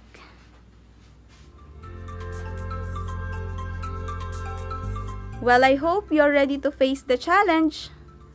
Let us work on illustrative example number 1, a non-routine problem on page 38. Again, let us work on example number 1, a non-routine problem on page 38. I will read the problem and listen carefully. Joseph painted his bird's cage using 3/4 liter of green paint and 1/6 liter of yellow paint. What paint used more than the other? How much more of it was used than the other? Let us apply the 4 steps in solving non-routine problem. First is to understand the problem. Under letter A, what is asked in the problem? The answer is the paint color was used more and by how much more. And on letter B, what are the given facts? We have 3/4 liter green paint and 1/6 liter of yellow paint. Again, the given facts are 3/4 liter of green paint and 1/6 liter of yellow paint. Next is to make a plan. Determine the operation to be used. Since we already know the given facts and what is being asked in the problem, for this problem we are going to use subtraction. And for the number sentence, we have 3/4 minus 1/6 equals n. Third step is solve. I will show you the computation. 3/4 and 1/6 are dissimilar fractions. we rename them to similar fractions by following the steps in finding the LCD, and we will arrive to 9 over 12 minus 2 over 12 equals n. 9 minus 2 is equal to 7. Then just copy the common denominator, which is 12. So the final answer in here is 7 over 12. And since the numerator and denominator have no common factor other than 1, the answer was already simplified. For the last step, we have check and look back. Let us look back on what is being asked in the problem. Under letter A is, what paint color was used more? The answer is green paint was used more. And letter B, by how much more?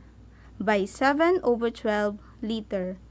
If you arrive with 7 over 12, your answer is correct.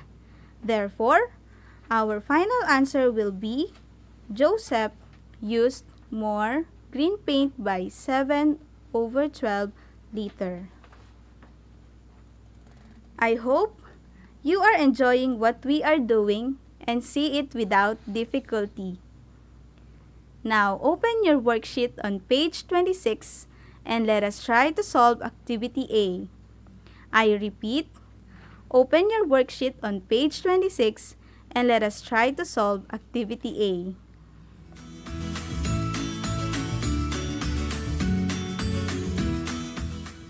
Let us match the items in column A with the items in column B.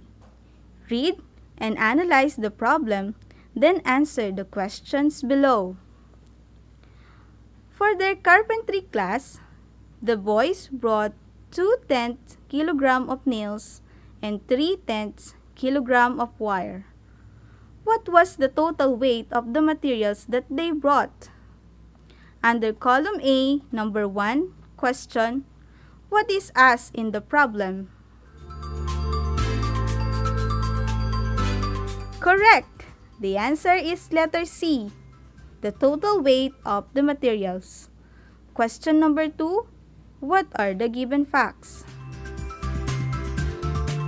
Yes, 2/10 kilogram of nails and 3/10 kilogram of wire, and that is letter D. Question number 3, what is the operation to be used? That's right. Letter A. The operation we are going to use is addition. For question number 4, what is the number sentence? The answer is letter F. 2/10 plus 3/10 equals n. And for the last question, what is the complete answer?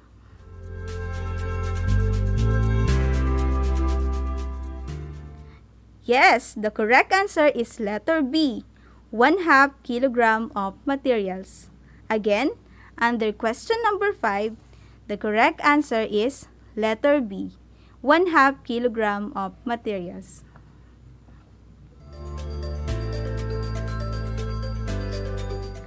That's it, grade 4 learners.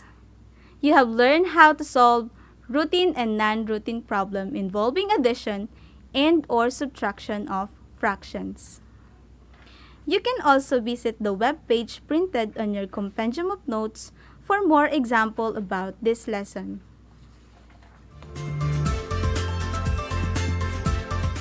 To our grade 4 pupils, I admire you for being good listeners. Now let's have a recap. What are the steps in solving word problem?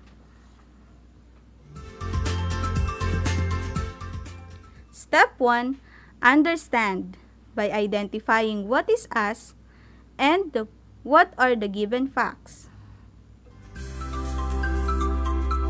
Step 2, know the operation or operation needed, then formulate your number sentence. Step 3, solve to show the solution or the computation. And finally, step 4, check and look back to check your answer. Now it is time to do the activities. Turn your worksheet in Math 4 on page 26. But let us first answer number 1 that serves as your example and guide. I will read the problem. Leah bought 3/4 kilogram of grapes. She gave 2/4 kilogram to her mother. How many kilogram of grapes were left to her? Let us apply the 4 steps in solving problem. First is to understand the problem. Under letter A, what is asked in the problem? The answer is the kilogram of grapes were left to Leah. And on letter B, what are the given facts? We have 3/4 and 2/4 kilogram of grapes. Again, the given facts are 3/4 and 2/4 kilogram of grapes. Next is plan. Determine the operation to be used. For this problem, we are going to use subtraction. And for the number sentence, 3/4 minus 2/4 equals n. Third step is solve. To show the computation or the solution, 3/4 and 2/4 are similar fraction. All we have to do here is subtract the numerator, then copy the denominator. So 3 minus 2 is equal to 1. Then we just copy the common denominator, which is 4. So the answer in here is 1/4. And since the numerator and the denominator have no common factor other than 1, the answer was already simplified. For the last step, we have check and look back. Let us look back on what is being asked in the problem. How many kilogram of grapes were left to Leah? There are 1/4 kilogram of grapes were left to Leah. If you arrive with 1/4, then your answer is correct. How about you kids? If you have something to eat like Leah, do you share it with your family members or friends? If yes, you are great. Let us remember that sharing is important because if you share, you show your love and care to others. By sharing, you possess good characteristics for being a good child of God. Now it's your turn. Answer Activity B, number 2, 3, 4, 5, and 6 under Week 6, Lesson 12. And that is your assigned task to do. Read each word problem carefully, then analyze. Simply follow the 4 steps plan that will help you arrive with the correct answer. I guess you are now ready to answer your activities. Dear parents and guardians, kindly assist and guide our learners. Congratulations, kids! You did a great job today. Again, good day to those who are tuning to DZTZ 828 Radio Filipino Tarlac, and to everyone who are watching us live via RTV Tarlac Channel 26 FB page. Don't forget to like and share. Once again, this is Miss Camille N. De La Rosa, your mathematics anchor teacher for today. Till next time, stay safe and God bless everyone. Mabuhay po tayong lahat at laging tandaan, madaling matuto kung matyaga tayo.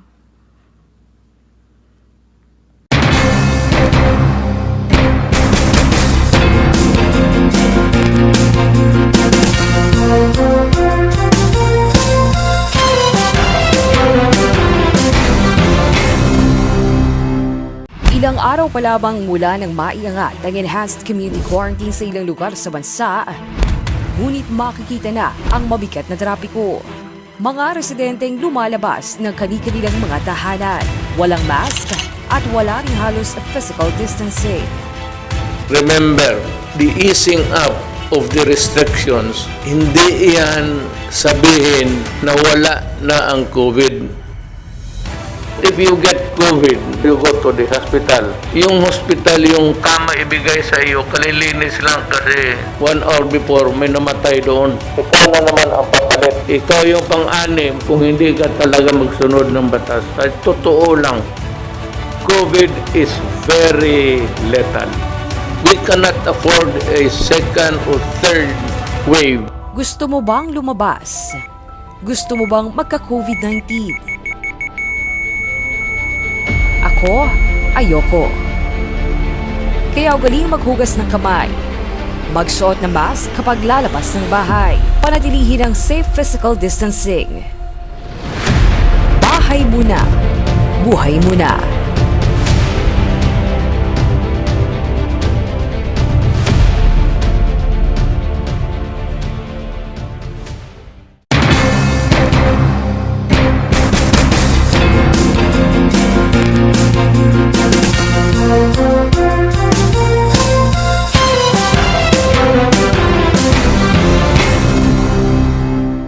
As the world faces COVID-19, there are several measures one can take to help fight this virus. Here are some ways to prevent the spread of the virus. Number 1, avoid big crowds. Number 2, maintain a distance of at least 1 meter between you and the person who shows symptoms of the disease. Number 3, always cover your mouth or nose with tissues or your arm when coughing or sneezing, and immediately throw away used tissues. Number 4, avoid touching your mouth and nose. Number 5, wear a face mask if you are experiencing fever, cough, and colds.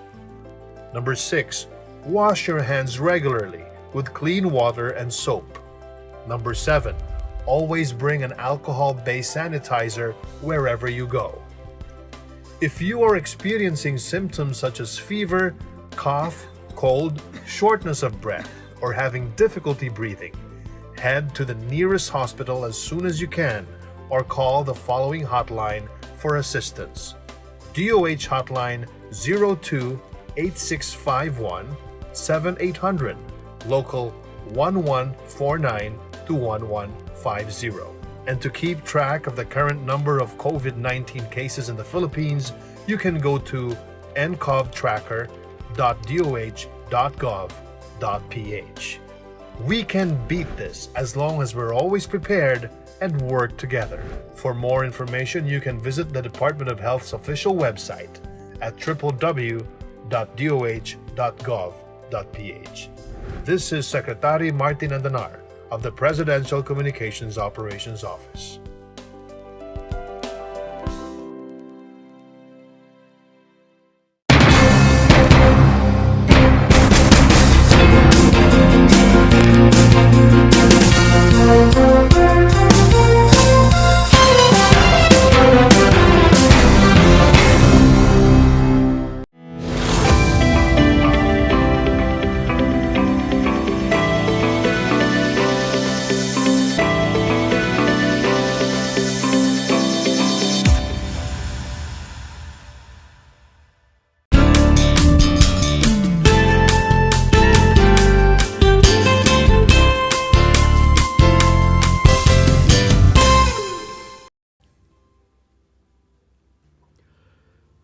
Magandang araw mga bata.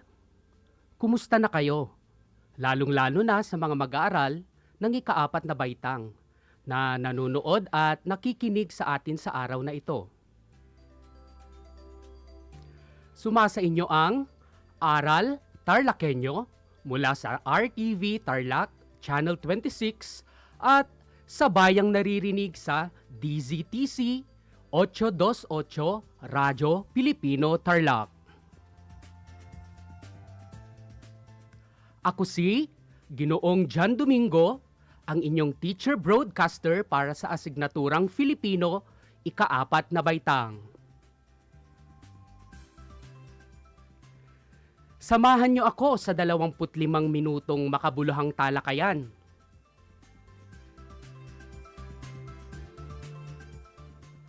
Mga bata, handa na ba kayo sa ating bagong aralin?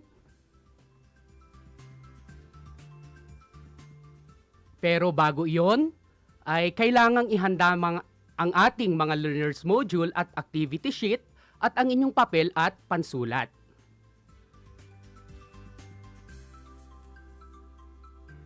Handa na ba ang mga ito? Mabuti naman kung ganon. Siguraduhin na nasa komportableng lugar kayo at maayos na naririnig ang ating broadcast. Kumusta na kayo? Kumain na ba kayo? Mabuti naman kung ganon. Nang maging alerto at makapagbahagi kayo sa ating talakayan. At alam kong handa na ang inyong mga isip upang mas lalong maunawaan ang ating aralin ngayong araw.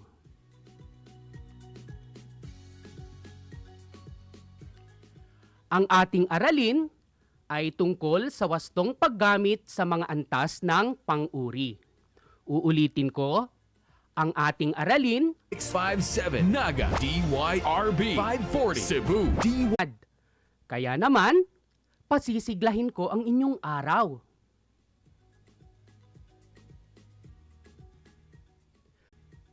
Mayaw mga bata, mabuti naman at marunong kayong kumanta at sumayaw.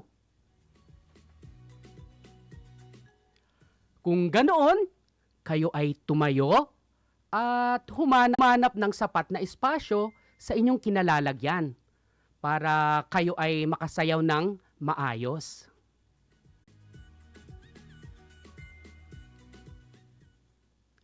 Sino sa inyo ang nakakaalam sa kantang May Tatlong Bibe? Magaling! Lahat pala kayo ay alam yun. Muli mga bata, handa na ba kayo? Kung ganoon, kayo ay magsitayo, sabayan ang tugtog, kumanta at sumayaw na parang mga bibe. Nakuha niyo ba ang mga ito, mga bata? Ayos!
Magaling mga bata, palakpakan ninyo ang inyong mga sarili.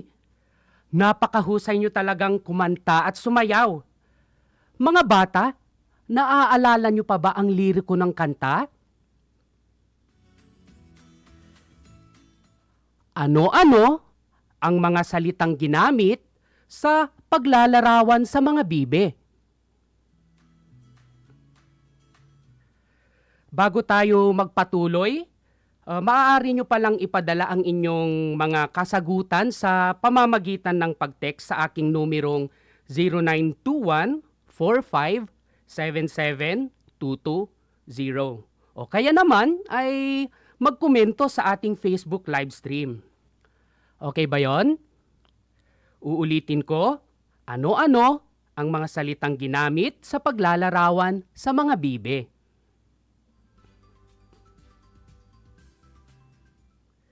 Magaling! Ang mga salitang mataba at mapayat ay mga salitang ginamit sa paglalarawan sa mga bibe.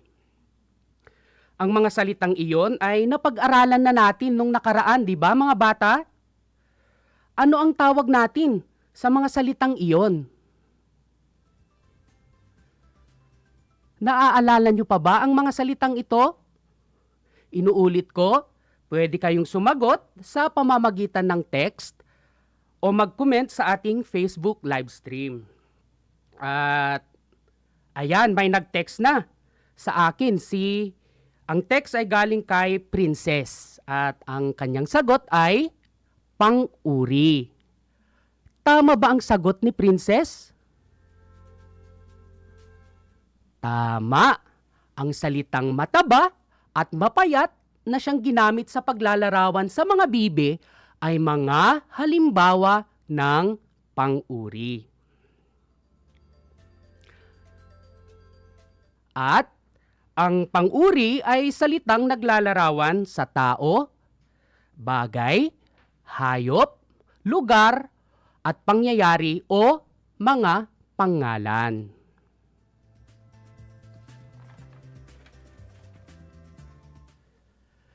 Magbigay nga kayo ng mga halimbawa ng pangungusap na ginamitan ng pang-uri, mga bata. Muli ay aking i-check ang ating Facebook Live at kung may magbibigay ng kanyang pangungusap mula sa komento sa ating Facebook Live. At ito ay mula kay Carlo at ito ang kanyang halimbawa. Sabi ni Carlo, mahirap ang kalagayan ng mamamayan ngayon dahil sa pandemya dulot ng COVID-19. Uulitin ko ang halimbawa ni Carlo na ipinadala niya sa akin.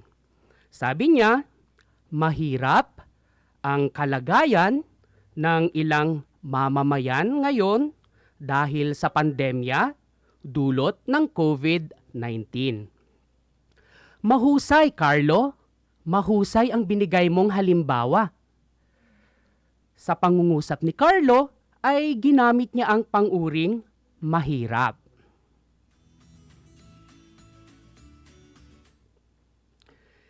At isa pang pangungusap mula naman kay Lander Gordovin. Sabi niya, makulay ang face mask na suot ni Erica. Uulitin ko ang halimbawa na binigay ni Lander. Makulay ang face mask na suot ni Erica. Ano naman ang pang-uring ginamit ni Lander sa kanyang pangungusap? Kaya nyo bang tukuyin kung ano ang ginamit ni Lander na pang-uri sa kanyang pangungusap? Mahusay. Ang pang-uring makulay naman ang ginamit ni Lander sa kanyang pangungusap.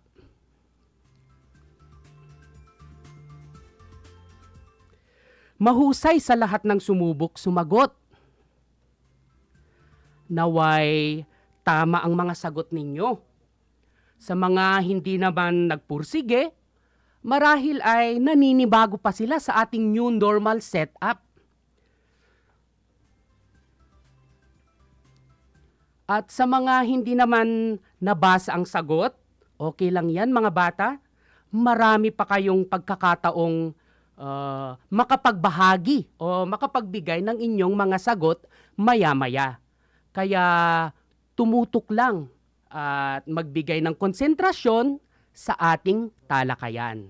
Okay ba yon mga bata? Okay.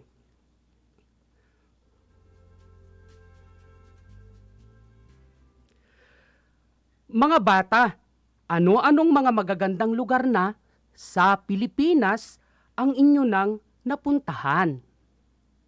Uulitin ko. Mga bata, ano-ano na ang magagandang lugar sa Pilipinas na inyo nang napuntahan? Muli ay ating i-check ang Facebook Live para sa inyong mga kasagutan.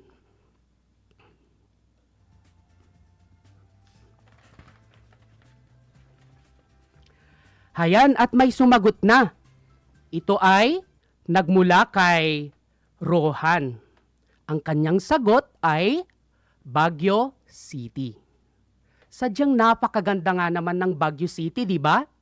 Napakaganda ng lugar na ito dahil sa makukulay na mga bulaklak at ang malamig na klima dito. Tama ba mga bata? Kayo ba, yung iba ba sa inyo ay nakapunta na ng Baguio City?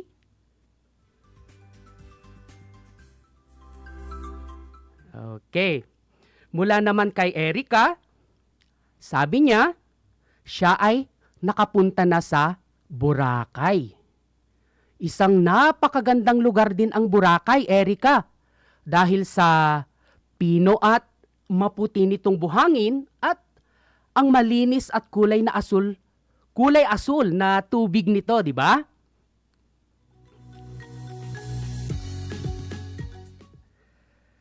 At ang sagot naman ni Troy ay Monasterio de Tarlac. Ang sagot ni Troy ay Monasterio de Tarlac. Tama nga din naman mga bata. Kahit dito sa ating probinsya ng Tarlac ay may magagandang lugar din. Gaya na lamang ng sinabi ni Troy, ang Monasterio de Tarlac. So inaasahan ko na ang lahat ay maaaring nakapunta na sa Monasterio de Tarlac, di ba? Okay.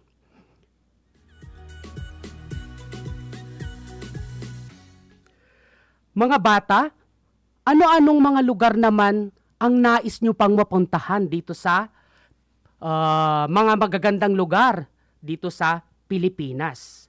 Ano-ano pa ang mga nais nyo pang mapuntahang magagandang lugar dito sa Pilipinas? Muli ay aking i-check ang ating Facebook Live para sa inyong mga komento.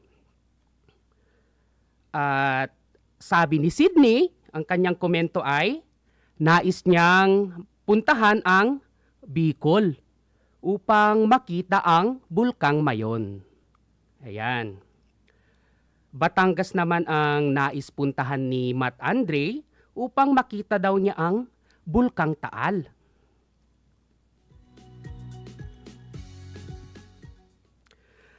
Ngayon mga bata, huwag kayong mag-alala sapagkat maya-maya tayo ay mamamasyal.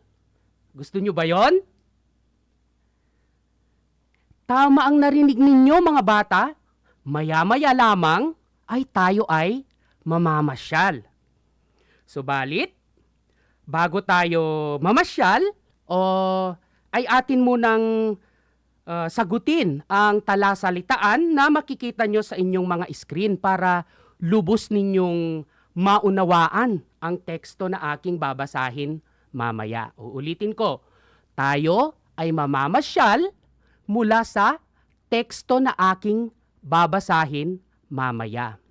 At bago yon ay atin munang sagutin ang mga talasalitaan na nasa inyong screen upang lubos ninyong makilala o lubos ninyong maintindihan ang teksto na aking babasahin.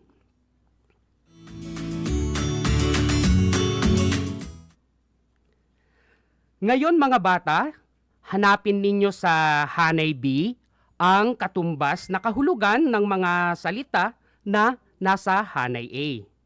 Isulat ninyo ang letra ng inyong sagot sa inyong mga kwaderno. Okay. Para sa unang salita sa Hanay A, ano ang katumbas na kahulugan ng salitang tanawin na nasa Hanay B?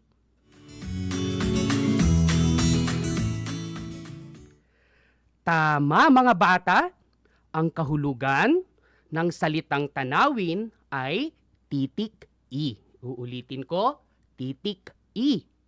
Makikita sa labas o sa ibang lugar.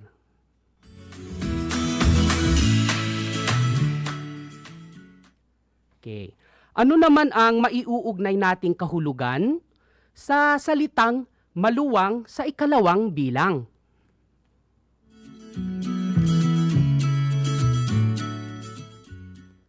Magaling mga bata, malawak ang tamang sagot na nasa titik D.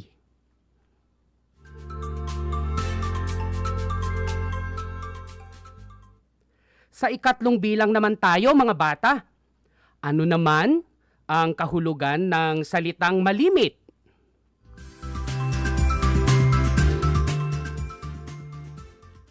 Tama mga bata, nasa titik C naman ang tamang sagot. Ang salitang malimit at madalas ay may magkaparehong kahulugan.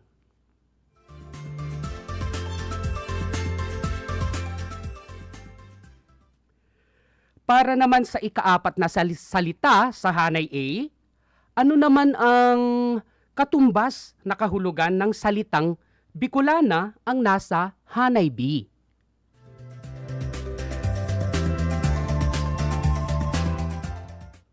Tama mga bata, pag sinabi nating Bicolana, ito ay babaeng taga Bicol. Ang tamang sagot ay titik B.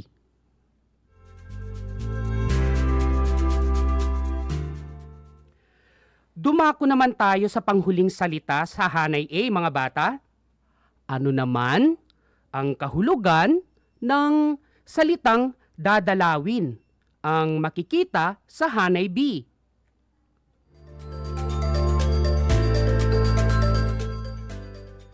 Magaling! Nasa titik A naman ang tamang sagot. Ang dadalawin at pupuntahan ay may magkaparehong kahulugan.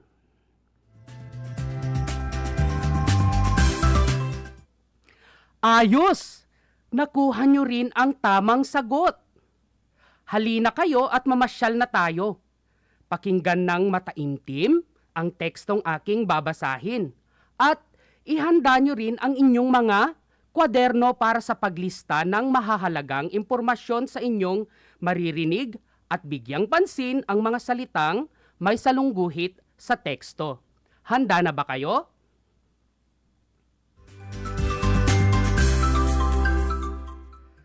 Ang pamagat ng teksto ay Magagandang Puok.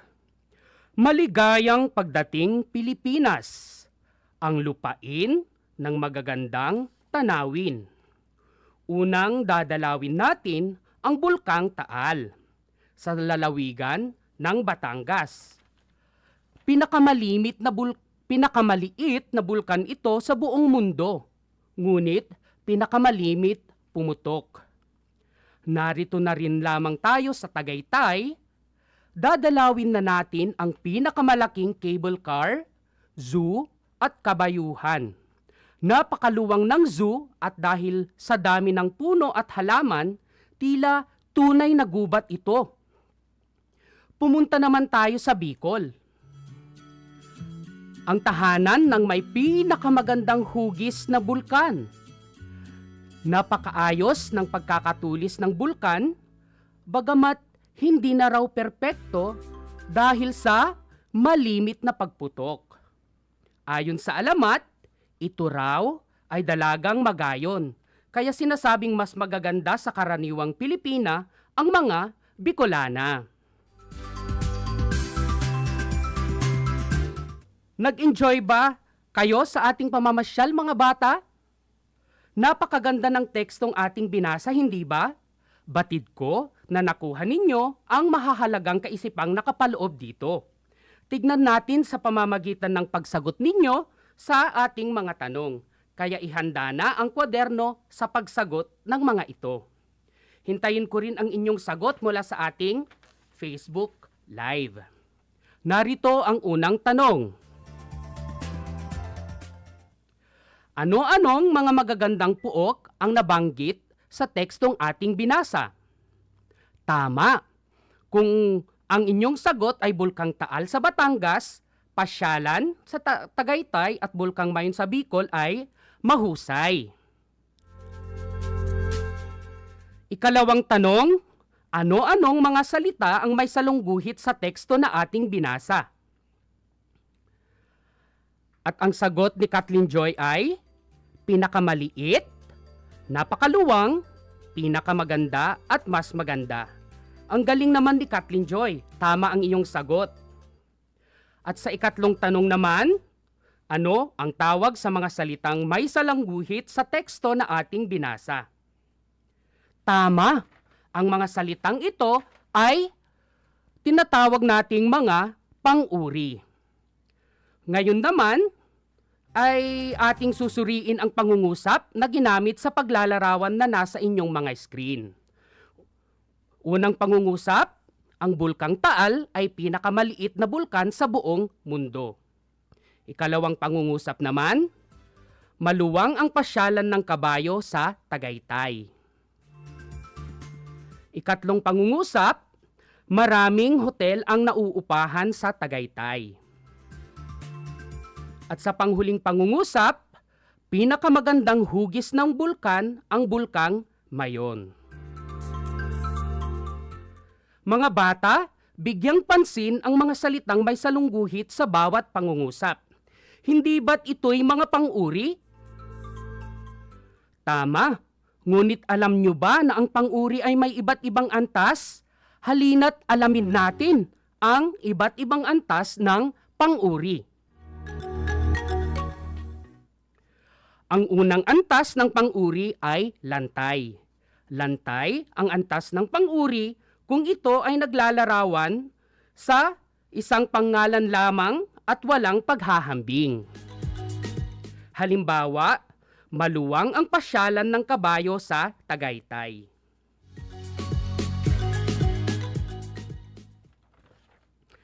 Ang ikalawang antas naman ng pang-uri ay pahambing. Pahambing ang antas ng pang-uri kung dalawang pangalan ang inihahambing. Halimbawa, mas masarap ang mga pagkain sa Bicol kaysa pagkain sa Karatig Lalawigan. At sa paghahambing, maaaring ang isang pangalan ay nakahihigit sa isang pangalan. O kaya, magkatulad o pantay ang taglay na katangian. Halimbawa, magkasing sarap ang mga luto ni Nalita at Jessa. Nakuha ba mga bata? Magaling! Muli ay sumulat kayo ng mga pangungusap gamit ang kaantasan ng pang-uri. Samantala, ang ikatlong antas naman ay pang-uri, pasukdol. At isang leksyon na naman ang ating natapos. Upang mas maunawaan nyo pa ang ating aralin, ukol sa wastong paggamit ng mga antas ng pang-uri, ay basahin nyo ang pahina 7 hanggang 8 ng inyong mga modules. Nakalakip din dyan ang isang sanayang gawain sa pahina 12. Maaari nyo itong sagutan at gawin upang mas mahasa ang inyong galing sa wastong paggamit sa mga antas ng pang-uri. Para naman sa inyong karagdagang katanungan, maaari niyong ipadala ang inyong mensahe sa aking Facebook account o kaya ay magpadala ng text. Siguruhing tumutok sa ating paaralang panghimpapawid dito lamang sa RTV Tarlac Channel 26 at sa bayang naririnig sa DZTC 828 Radyo Pilipino Tarlac tuwing Lunes at Miyerkules sa ganap na 10:00 ng umaga. Hanggang sa muli, paalam!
araw pa lamang mula nang maiangat ang enhanced community quarantine sa ilang lugar sa bansa, ngunit makikita na ang mabigat na trapiko.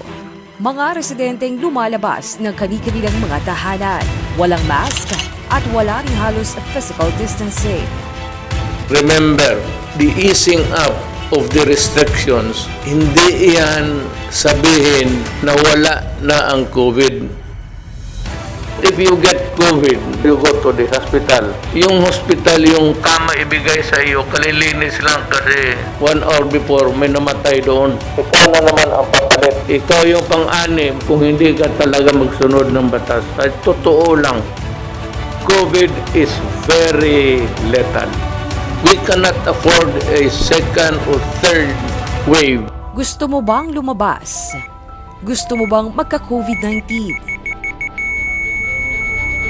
Ako, ayoko. Kaya ugaling maghugas ng kamay. Magsuot ng mask kapag lalabas ng bahay. Panatilihin ang safe physical distancing.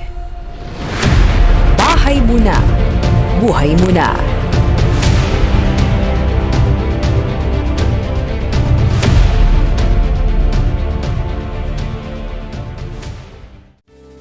Tuwing sasapit ang alas 5 ng hapon, parangalan natin ang ating mga kababayan na nasa unahan laban sa COVID-19. Lumabas tayo sa pintuan ng ating mga tahanan. Dumungaw tayo sa ating mga bintana. At atin silang bigyan ng masigabong palakpakan. Gumawa tayo ng ingay. Ipagbunyi ang ating frontliners. At ipahayag ang ating walang hanggang suporta sa kanilang kabayanihan. Gusto ko lang pong i-take itong opportunity ito para magpasalamat sa lahat ng mga doktor at nurses, especially yung mga nag-alaga po sa akin, sa buong Asian Hospital at sa lahat po ng ating frontliners. Umawit tayo at sumayaw at ipakita ang ating talento bilang pagsaludo sa mga bayaning nasa unahan. Talunin natin ang COVID-19.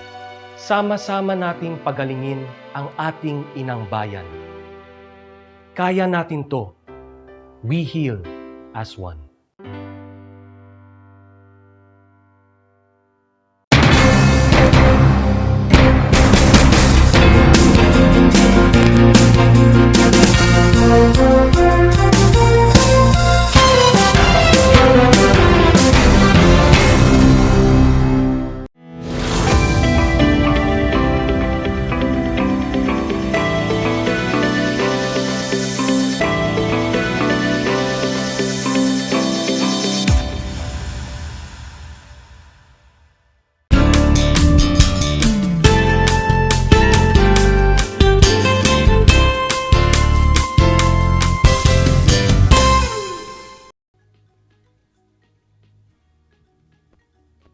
Magandang buhay, mabuting tao, at sa inyo, mga giliw kong mag-aaral sa ikalimang baitang. Welcome sa ating Aral TarlakHenyo ng SDO Tarlac Province dito sa RTV Channel 26 at DZTC Radyo Pilipino Tarlac. Kumusta kayo mga giliw kong tagapakinig?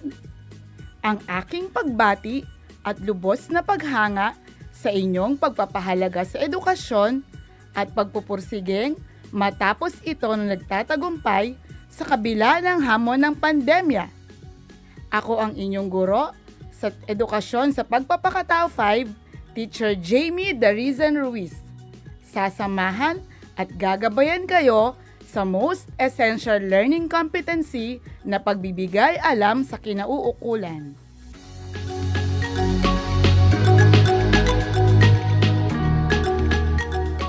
Ano ang inyong mga kakailanganin? Una ay ang iyong module sa edukasyon sa pagpapakatao 5 para sa leksyon ngayong araw na pagbibigay alam sa kinauukulan, lapis, ang inyong papel o kwaderno. Sige, bibigyan ko kayo ng 1 minuto para kunin ninyo ang inyong module.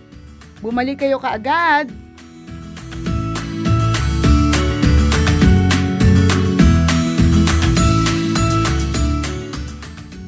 Naaalala nyo ba ang kwento na may pamagat na munting pangarap? na isinulat ni Asuncion Barola? Magaling! Kung inyong maaalala, ito ay tungkol sa magkaibigang sina Pedro, isang batang hirap sa buhay, at si Julio, anak mayaman. Naaalala niyo ba ang mga pangyayari sa kwento? Oo, tama kayo. Napilitang magtrabaho si Pedro sa isang piggery upang makatulong siya sa kanyang magulang. Ngunit, siya ay minaltrato at sinaktan ng kanyang amo.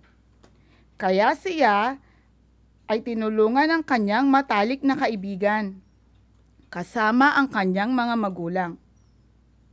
Ano na kasi ang ginawa ni Pedro? Tama, isinumbong nila sa kinauukulan ang mga amo ni Pedro. Kaya, nailigtas ni na Julio at ang kanyang mga magulang si Pedro sa tuluyang kapahamakan. At siya ay nakapagpatuloy na rin sa pag-aaral. Tama ba ang ginawa ni Julio? May karanasan ba kayong tulad ng pangyayari sa kwento? Ginawa niyo ba ang nararapat? Mabuti naman kung ganon. Nararapat na ipagbigay alam sa kinauukulan ang mga pangyayaring sa tingin natin ay nangangailangan ng agarang solusyon mula sa kinauukulan. Nakatutuwa na kayo ay nakinig ng mabuti sa nakaraang aralin.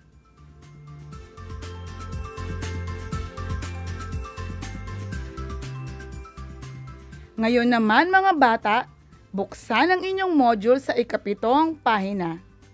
Dito ay makikita ninyo ang suriin. Isinasaad dito na ang pagmamalasakit ay ang pagpapahalaga sa kapakanan ng kapwa at pagganap sa tungkulin bilang isang mamamayan para sa ikabubuti ng isang tao. Ito ay kusang ginagawa ng walang hinihinging kapalit. Sa inyong murang edad, nararapat na maging bukas palad sa mga pangyayari sa paligid sa lahat ng pagkakataon. Ugaliing tumulong sa mga taong nangangailangan. Ang pagbibigay alam sa kinauukulan tungkol sa kaguluhan at ang pagmamalasakit sa kapwang kinukutya o binubuli ay isang huwarang kaugalian. Dahil ito ay pagpapakita ng pagtulong at pagmamahal sa kapwa. Lagi nating tandaan na mabuti ang maging mapagmatsyag sa mga pangyayari sa lipunan. Nararapat na isumbong sa mga kinauukulan kung mayroong pangyayari na sa palagay ninyo ay sila ang karapat-dapat na maghanap ng solusyon.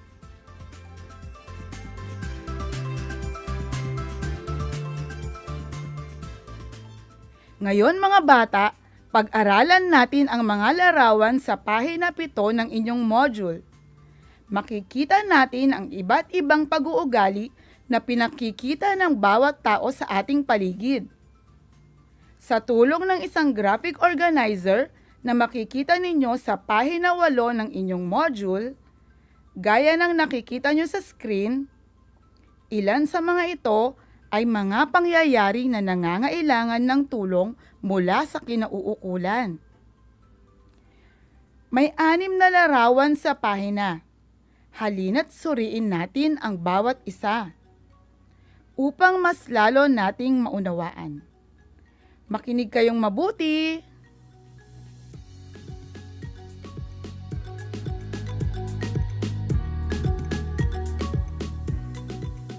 Una, mga grupo ng batang pinagtatawanan ang batang nakaupo at umiiyak. Tama ba ang kanilang ginagawa?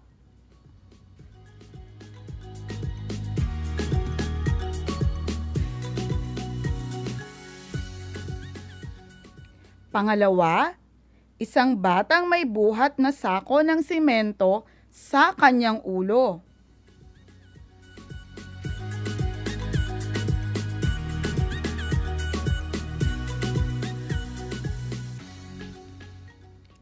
Pangatlo, isang matandang may hawak na pamalo at isang batang nakaupo sa sahig.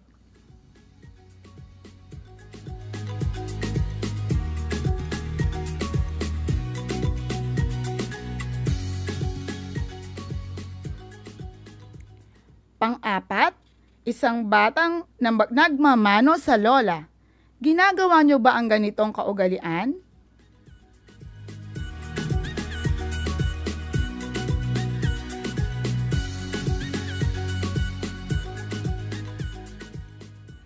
Panglima, isang matandang lalaki na itinatali sa paa ang isang bata.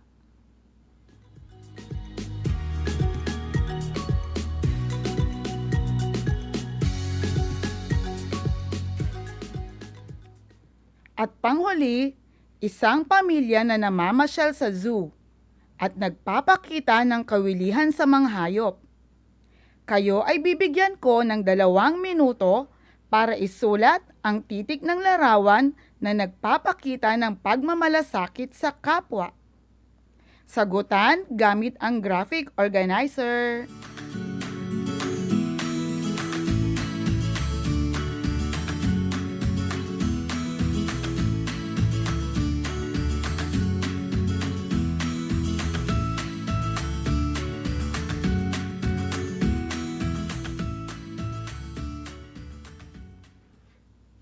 Natapos nyo ba mga bata? Mabuti naman at naunawaan nyo ang bawat larawan na nagpapahayag ng pagmamalasakit sa kapwa sa pamamagitan ng pagbibigay alam sa kinauukulan ng mga pangyayaring hindi ka nais-nais.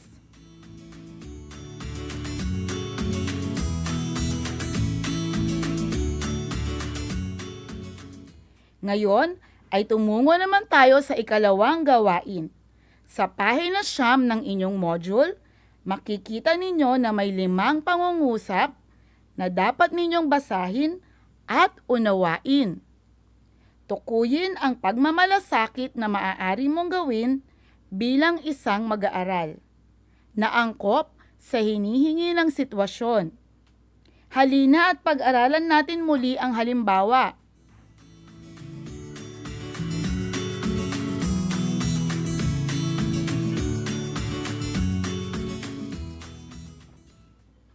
Nawala ang aklat ng iyong kaibigan. Naranasan mo na ba ang ganitong pangyayari? Ano kaya ang maaari mong gawin para maipakita ang pagmamalasakit sa sitwasyon?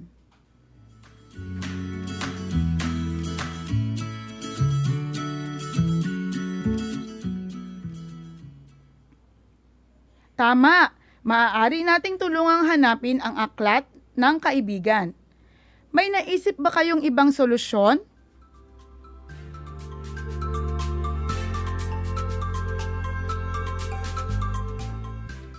Oo, maaari din tayong humingi ng tulong sa ating guro.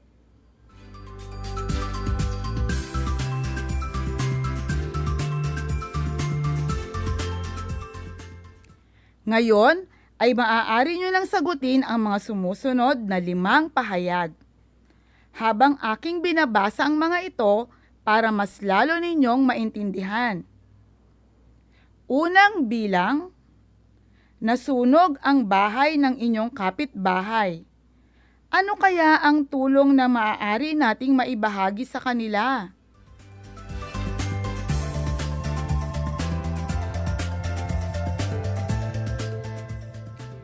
Ikalawa, ang ama ng kaklase mo ay namatay.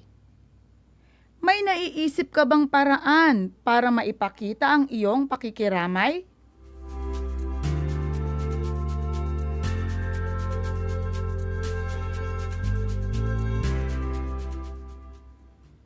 Ikatlo, isang kaklase mo ang lumiliban sa klase dahil walang baon. Ano ang maaari mong gawin sa ganitong sitwasyon?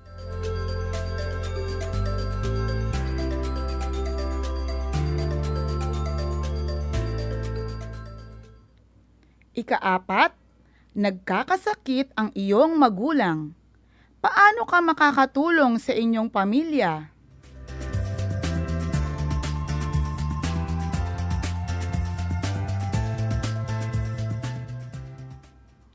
Ikalima, nilalaro ng bata ang watawat ng Pilipinas. Ano ang mabuti mong gawin sa ganitong pangyayari?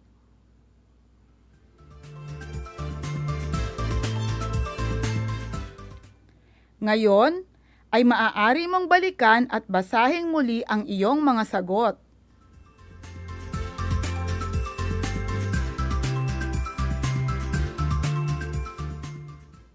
Tapos na ba kayo mga bata? Mabuti naman kung ganon.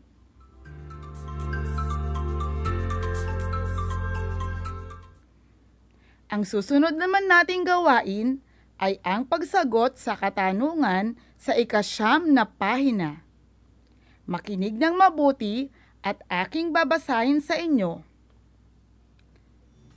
Bakit dapat ipagbigay alam sa kinauukulan kung may kaguluhang nangyayari?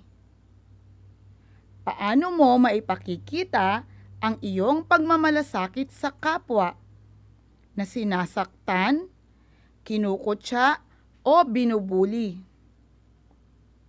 Maaari ninyong isulat ang inyong sagot sa papel o kwaderno. Ano ang inyong saloobin kaugnay sa tanong na inyong nabasa o narinig?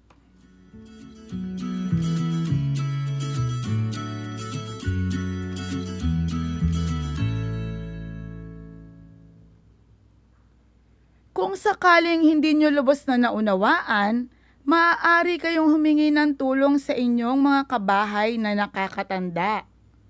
Kay ate, kay kuya, kay nanay, o kay tatay.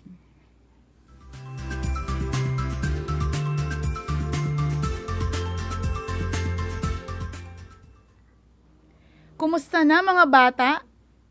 Natapos nyo bang sagutan ang tanong? Mabuti naman. Alam kong kayo ay aktibo pa rin nakikinig sa ating aralin. Ngayon naman, tayo ay tutungo sa ating susunod na gawain. Ilipat sa pahina 10 ang inyong module. Sa bahagi ng tayahin, aking babasahin sa inyo ang panuto. Siguraduhin makinig ng mabuti.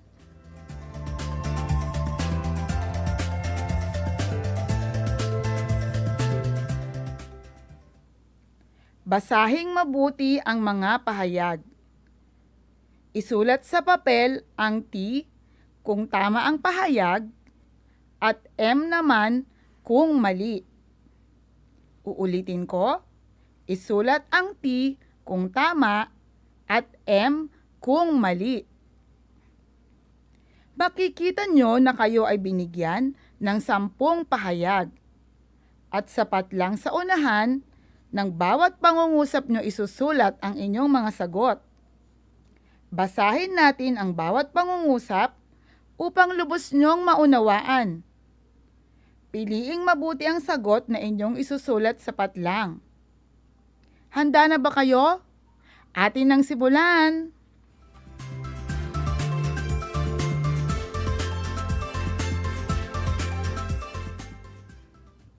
Pang-unang bilang, ipagbigay alam sa pulisya ang kaguluhan sa inyong lugar.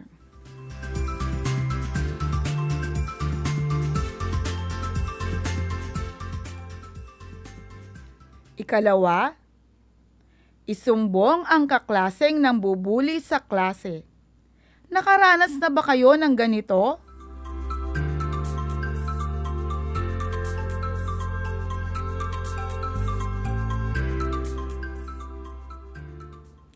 Ikatlo, pagtawanan ang batang nagtatrabaho sa murang edad. Tama ba o mali?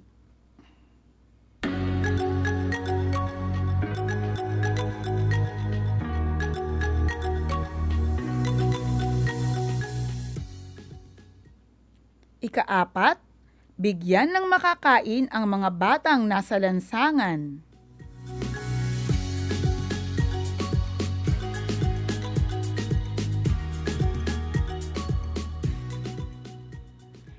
Ikalima, ipagbigay alam sa DSWD ang kaibigang minamaltrato ng magulang.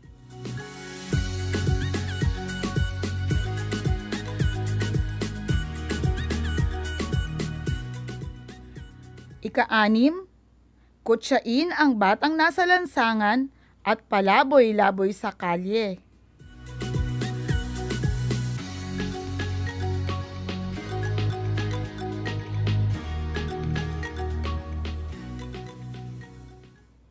Ika-7, ipaalam sa mga opisyal ng barangay ang mga batang kapitbahay na hindi sumusunod sa mga babala.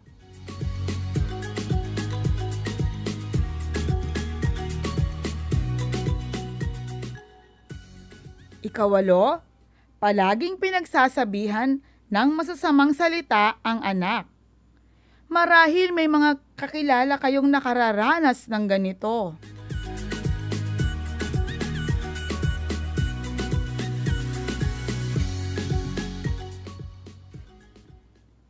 Ika-9, kinakaibigan ang kamag-aral na naiiba ang itsura.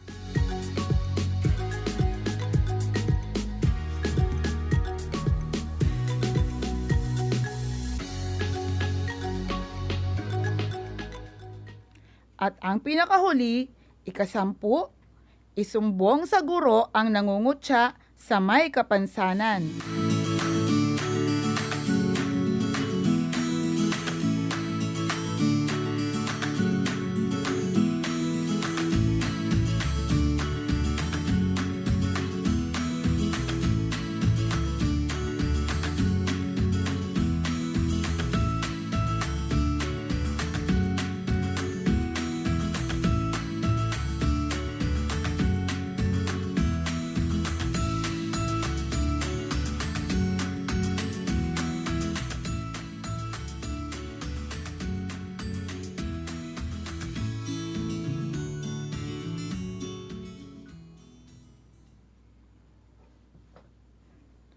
Tapos na ba kayo mga bata? Nawa ay nakuha ninyo ang tamang sagot. Nakatitiyak ako na lubos niyong naunawaan ang bawat sitwasyon at kung bakit mahalaga ang ipagbigay alam sa kinauukulan ang mga pangyayaring hindi nararapat na ating nasasaksihan.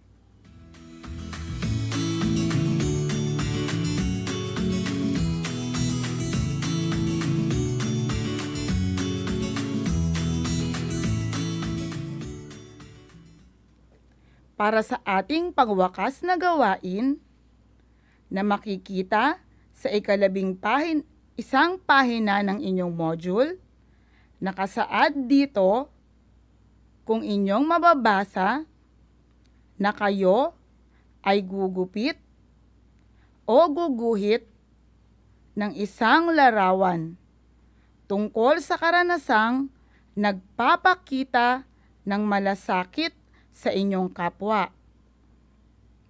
Idikit ito sa inyong sagutang papel at ipaliwanag kung bakit ito ang inyong napili. Bibigyan ko kayo ng 2 minuto para sa inyong pagsagot.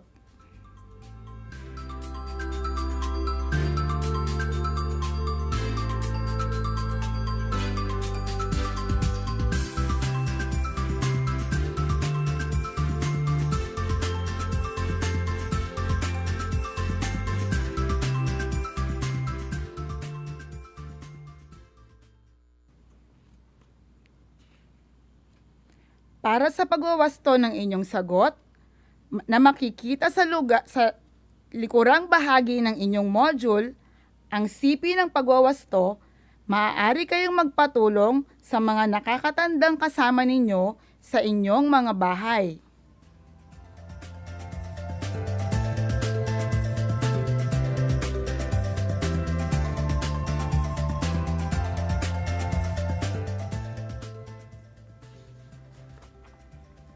Lagi nating tandaan na kung mayroon mang tayong masaksihan ng mga pangyayaring hindi ka nais-nais, maaari natin itong ipagbigay alam agad sa kinauukulan. Maaaring sabihin natin ito sa ating guro, mga nakakatanda sa paligid, mga namumuno o opisyales ng barangay, mga pulis o mga ahensya ng gobyerno na malapit sa atin. Ugaliing tumutok dito sa Aral TarlakHenyo ng SDO Tarlac Province na mapapanood sa Facebook Live at RTV Tarlac Channel 26 at mapapakinggan sa DZTC Radyo Pilipino Tarlac. Huwag kalimutan na ang pagbibigay alam sa kinauukulan tungkol sa mga kaguluhan at pagmamalasakit sa kapwa na kinukutya, sinasaktan o binubuli ay isang huwarang kaugalian dahil ito ay pagpapakita ng pagmamahal sa kapwa.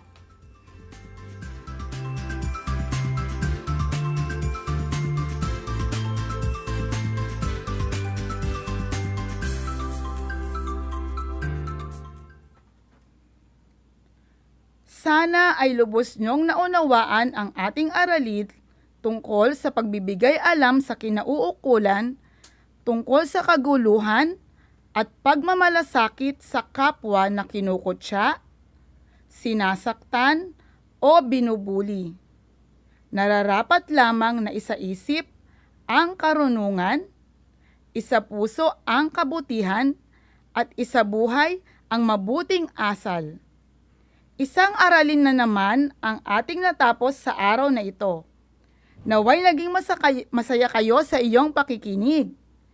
Kung kayo man ay may karagdagang katanungan, maaari ninyong i-message ang inyong guro para sa kasagutan at kaliwanagan ng inyong mga sagot. Watch us live on Facebook, like and share our Facebook page, RTV Tarlac Channel 26. Ugaliing tumutok dito sa Aral TarlakHenyo ng SDO Tarlac Province na mapapanood sa Facebook Live at RTV Tarlac Channel 26 at mapapakinggan sa DZTC Radyo Pilipino Tarlac. Panalangin ko na anumang konseptong inyong natutunan sa araw na ito ay inyong maisabuhay sa araw-araw. Muli, ako ang inyong guro sa edukasyon sa Pagpapakatao 5, Teacher Jamie Darizan Ruiz, na nagpapaalala na piliing maging mabuting tao sa lahat ng oras at pagkakataon. Hanggang sa muli, paalam!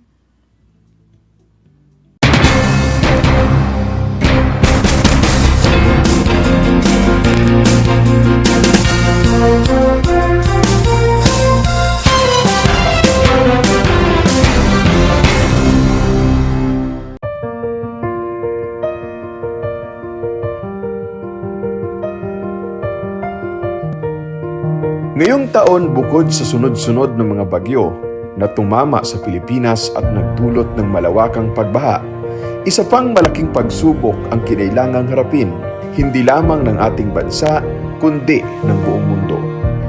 Ito ay ang pandemyang COVID-19.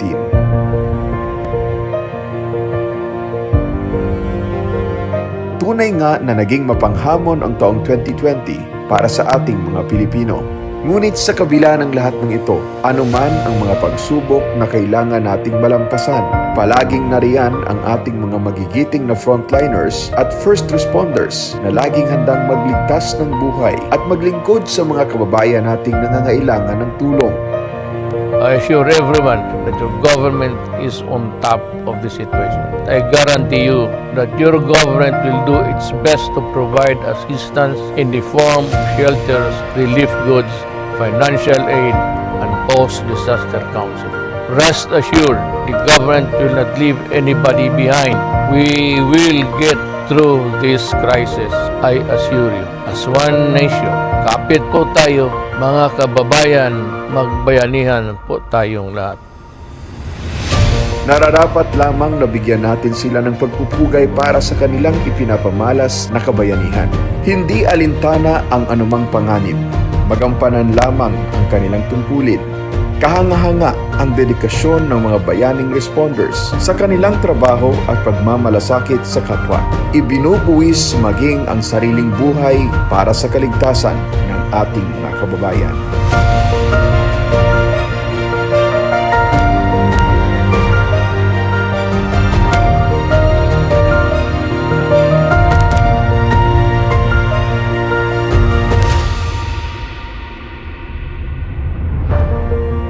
Maraming salamat po.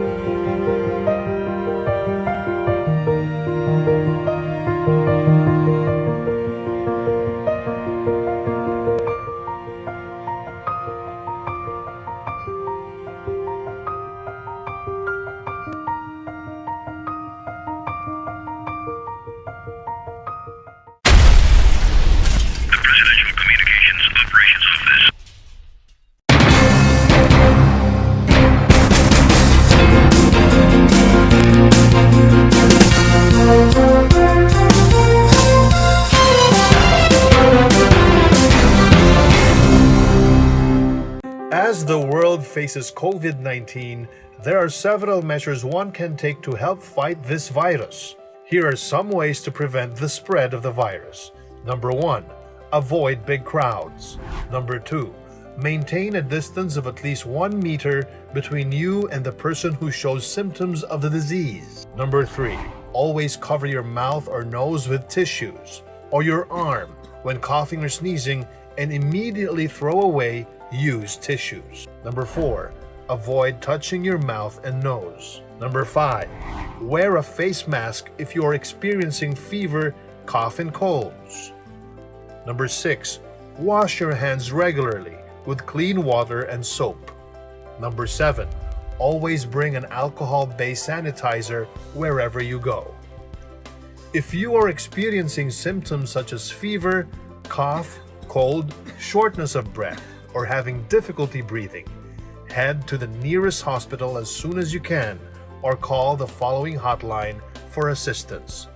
DOH hotline 02-8651-7800, local 1149 to 1150. And to keep track of the current number of COVID-19 cases in the Philippines, you can go to ncovtracker.doh.gov.ph. We can beat this as long as we're always prepared and work together. For more information, you can visit the Department of Health's official website at www.doh.gov.ph. This is Secretary Martin Andanar of the Presidential Communications Operations Office.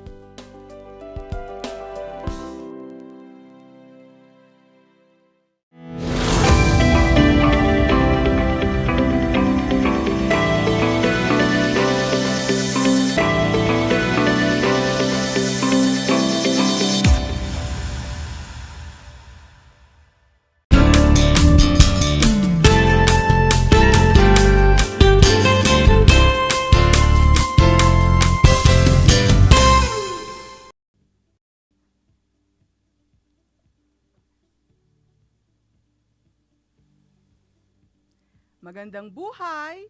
Welcome to Aral TarlakHenyo here on RTV Tarlac, Channel 26. Simulcast over DZDZ 828, Radio Filipino Tarlac. Once again, I am the Teacher Janice, your teacher broadcaster for Science Grade 5. How are you, Grade 5 pupils? Hope you're doing all fine. Again, if you have any questions regarding on our topic, just send a text message on my mobile number, which is 0956-530-7754. Again, it is 0956-530-7754. All the questions will be answered after our lesson. Thank you. Now, class, let us first have a finger exercise. Okay, everybody, let's snap. Ready? 1, 1, 2, 1, 2, 3. Again. 1, 1, 2, 1, 2, 3. Very good, kids.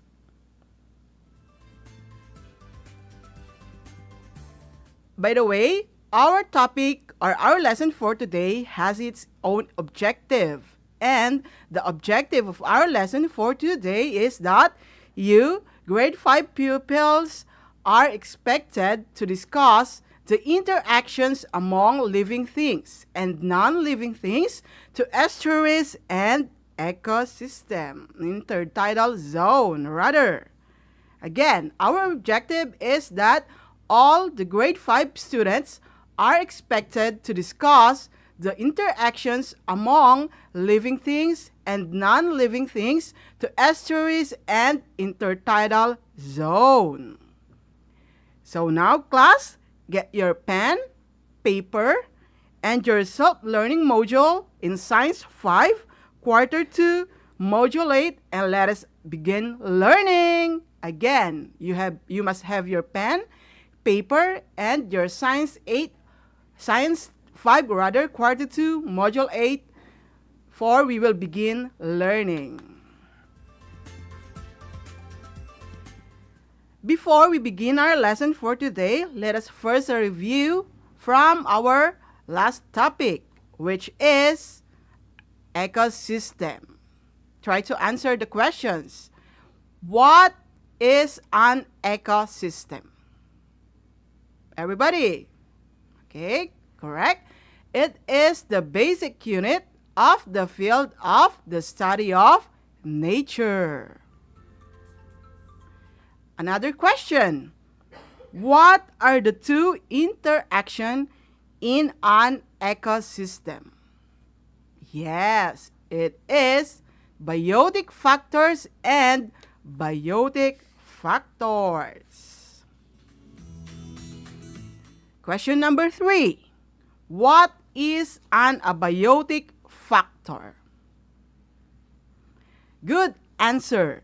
Abiotic factors, these are non-living things that affect the ecosystem in a certain way. Another question. What is an intertidal zone? Correct. It is the wetland edge of an estuary or ocean. Last question. Where estuaries can be found? Very well said. It is found in the mouth of the river. Good job, kids. It seems that you've learned a lot from our last topic, our lesson. So again, get your module, Science 5, together with your pen and paper. In your module in Science 5, Quarter 2, Module 8, turn it to page 6. The title is Biotic Factors in an Intertidal Zone and Estuarine Ecosystem. Again, it is in page 6. The title is Biotic Factors in an Intertidal Zone and Estuarine Ecosystem.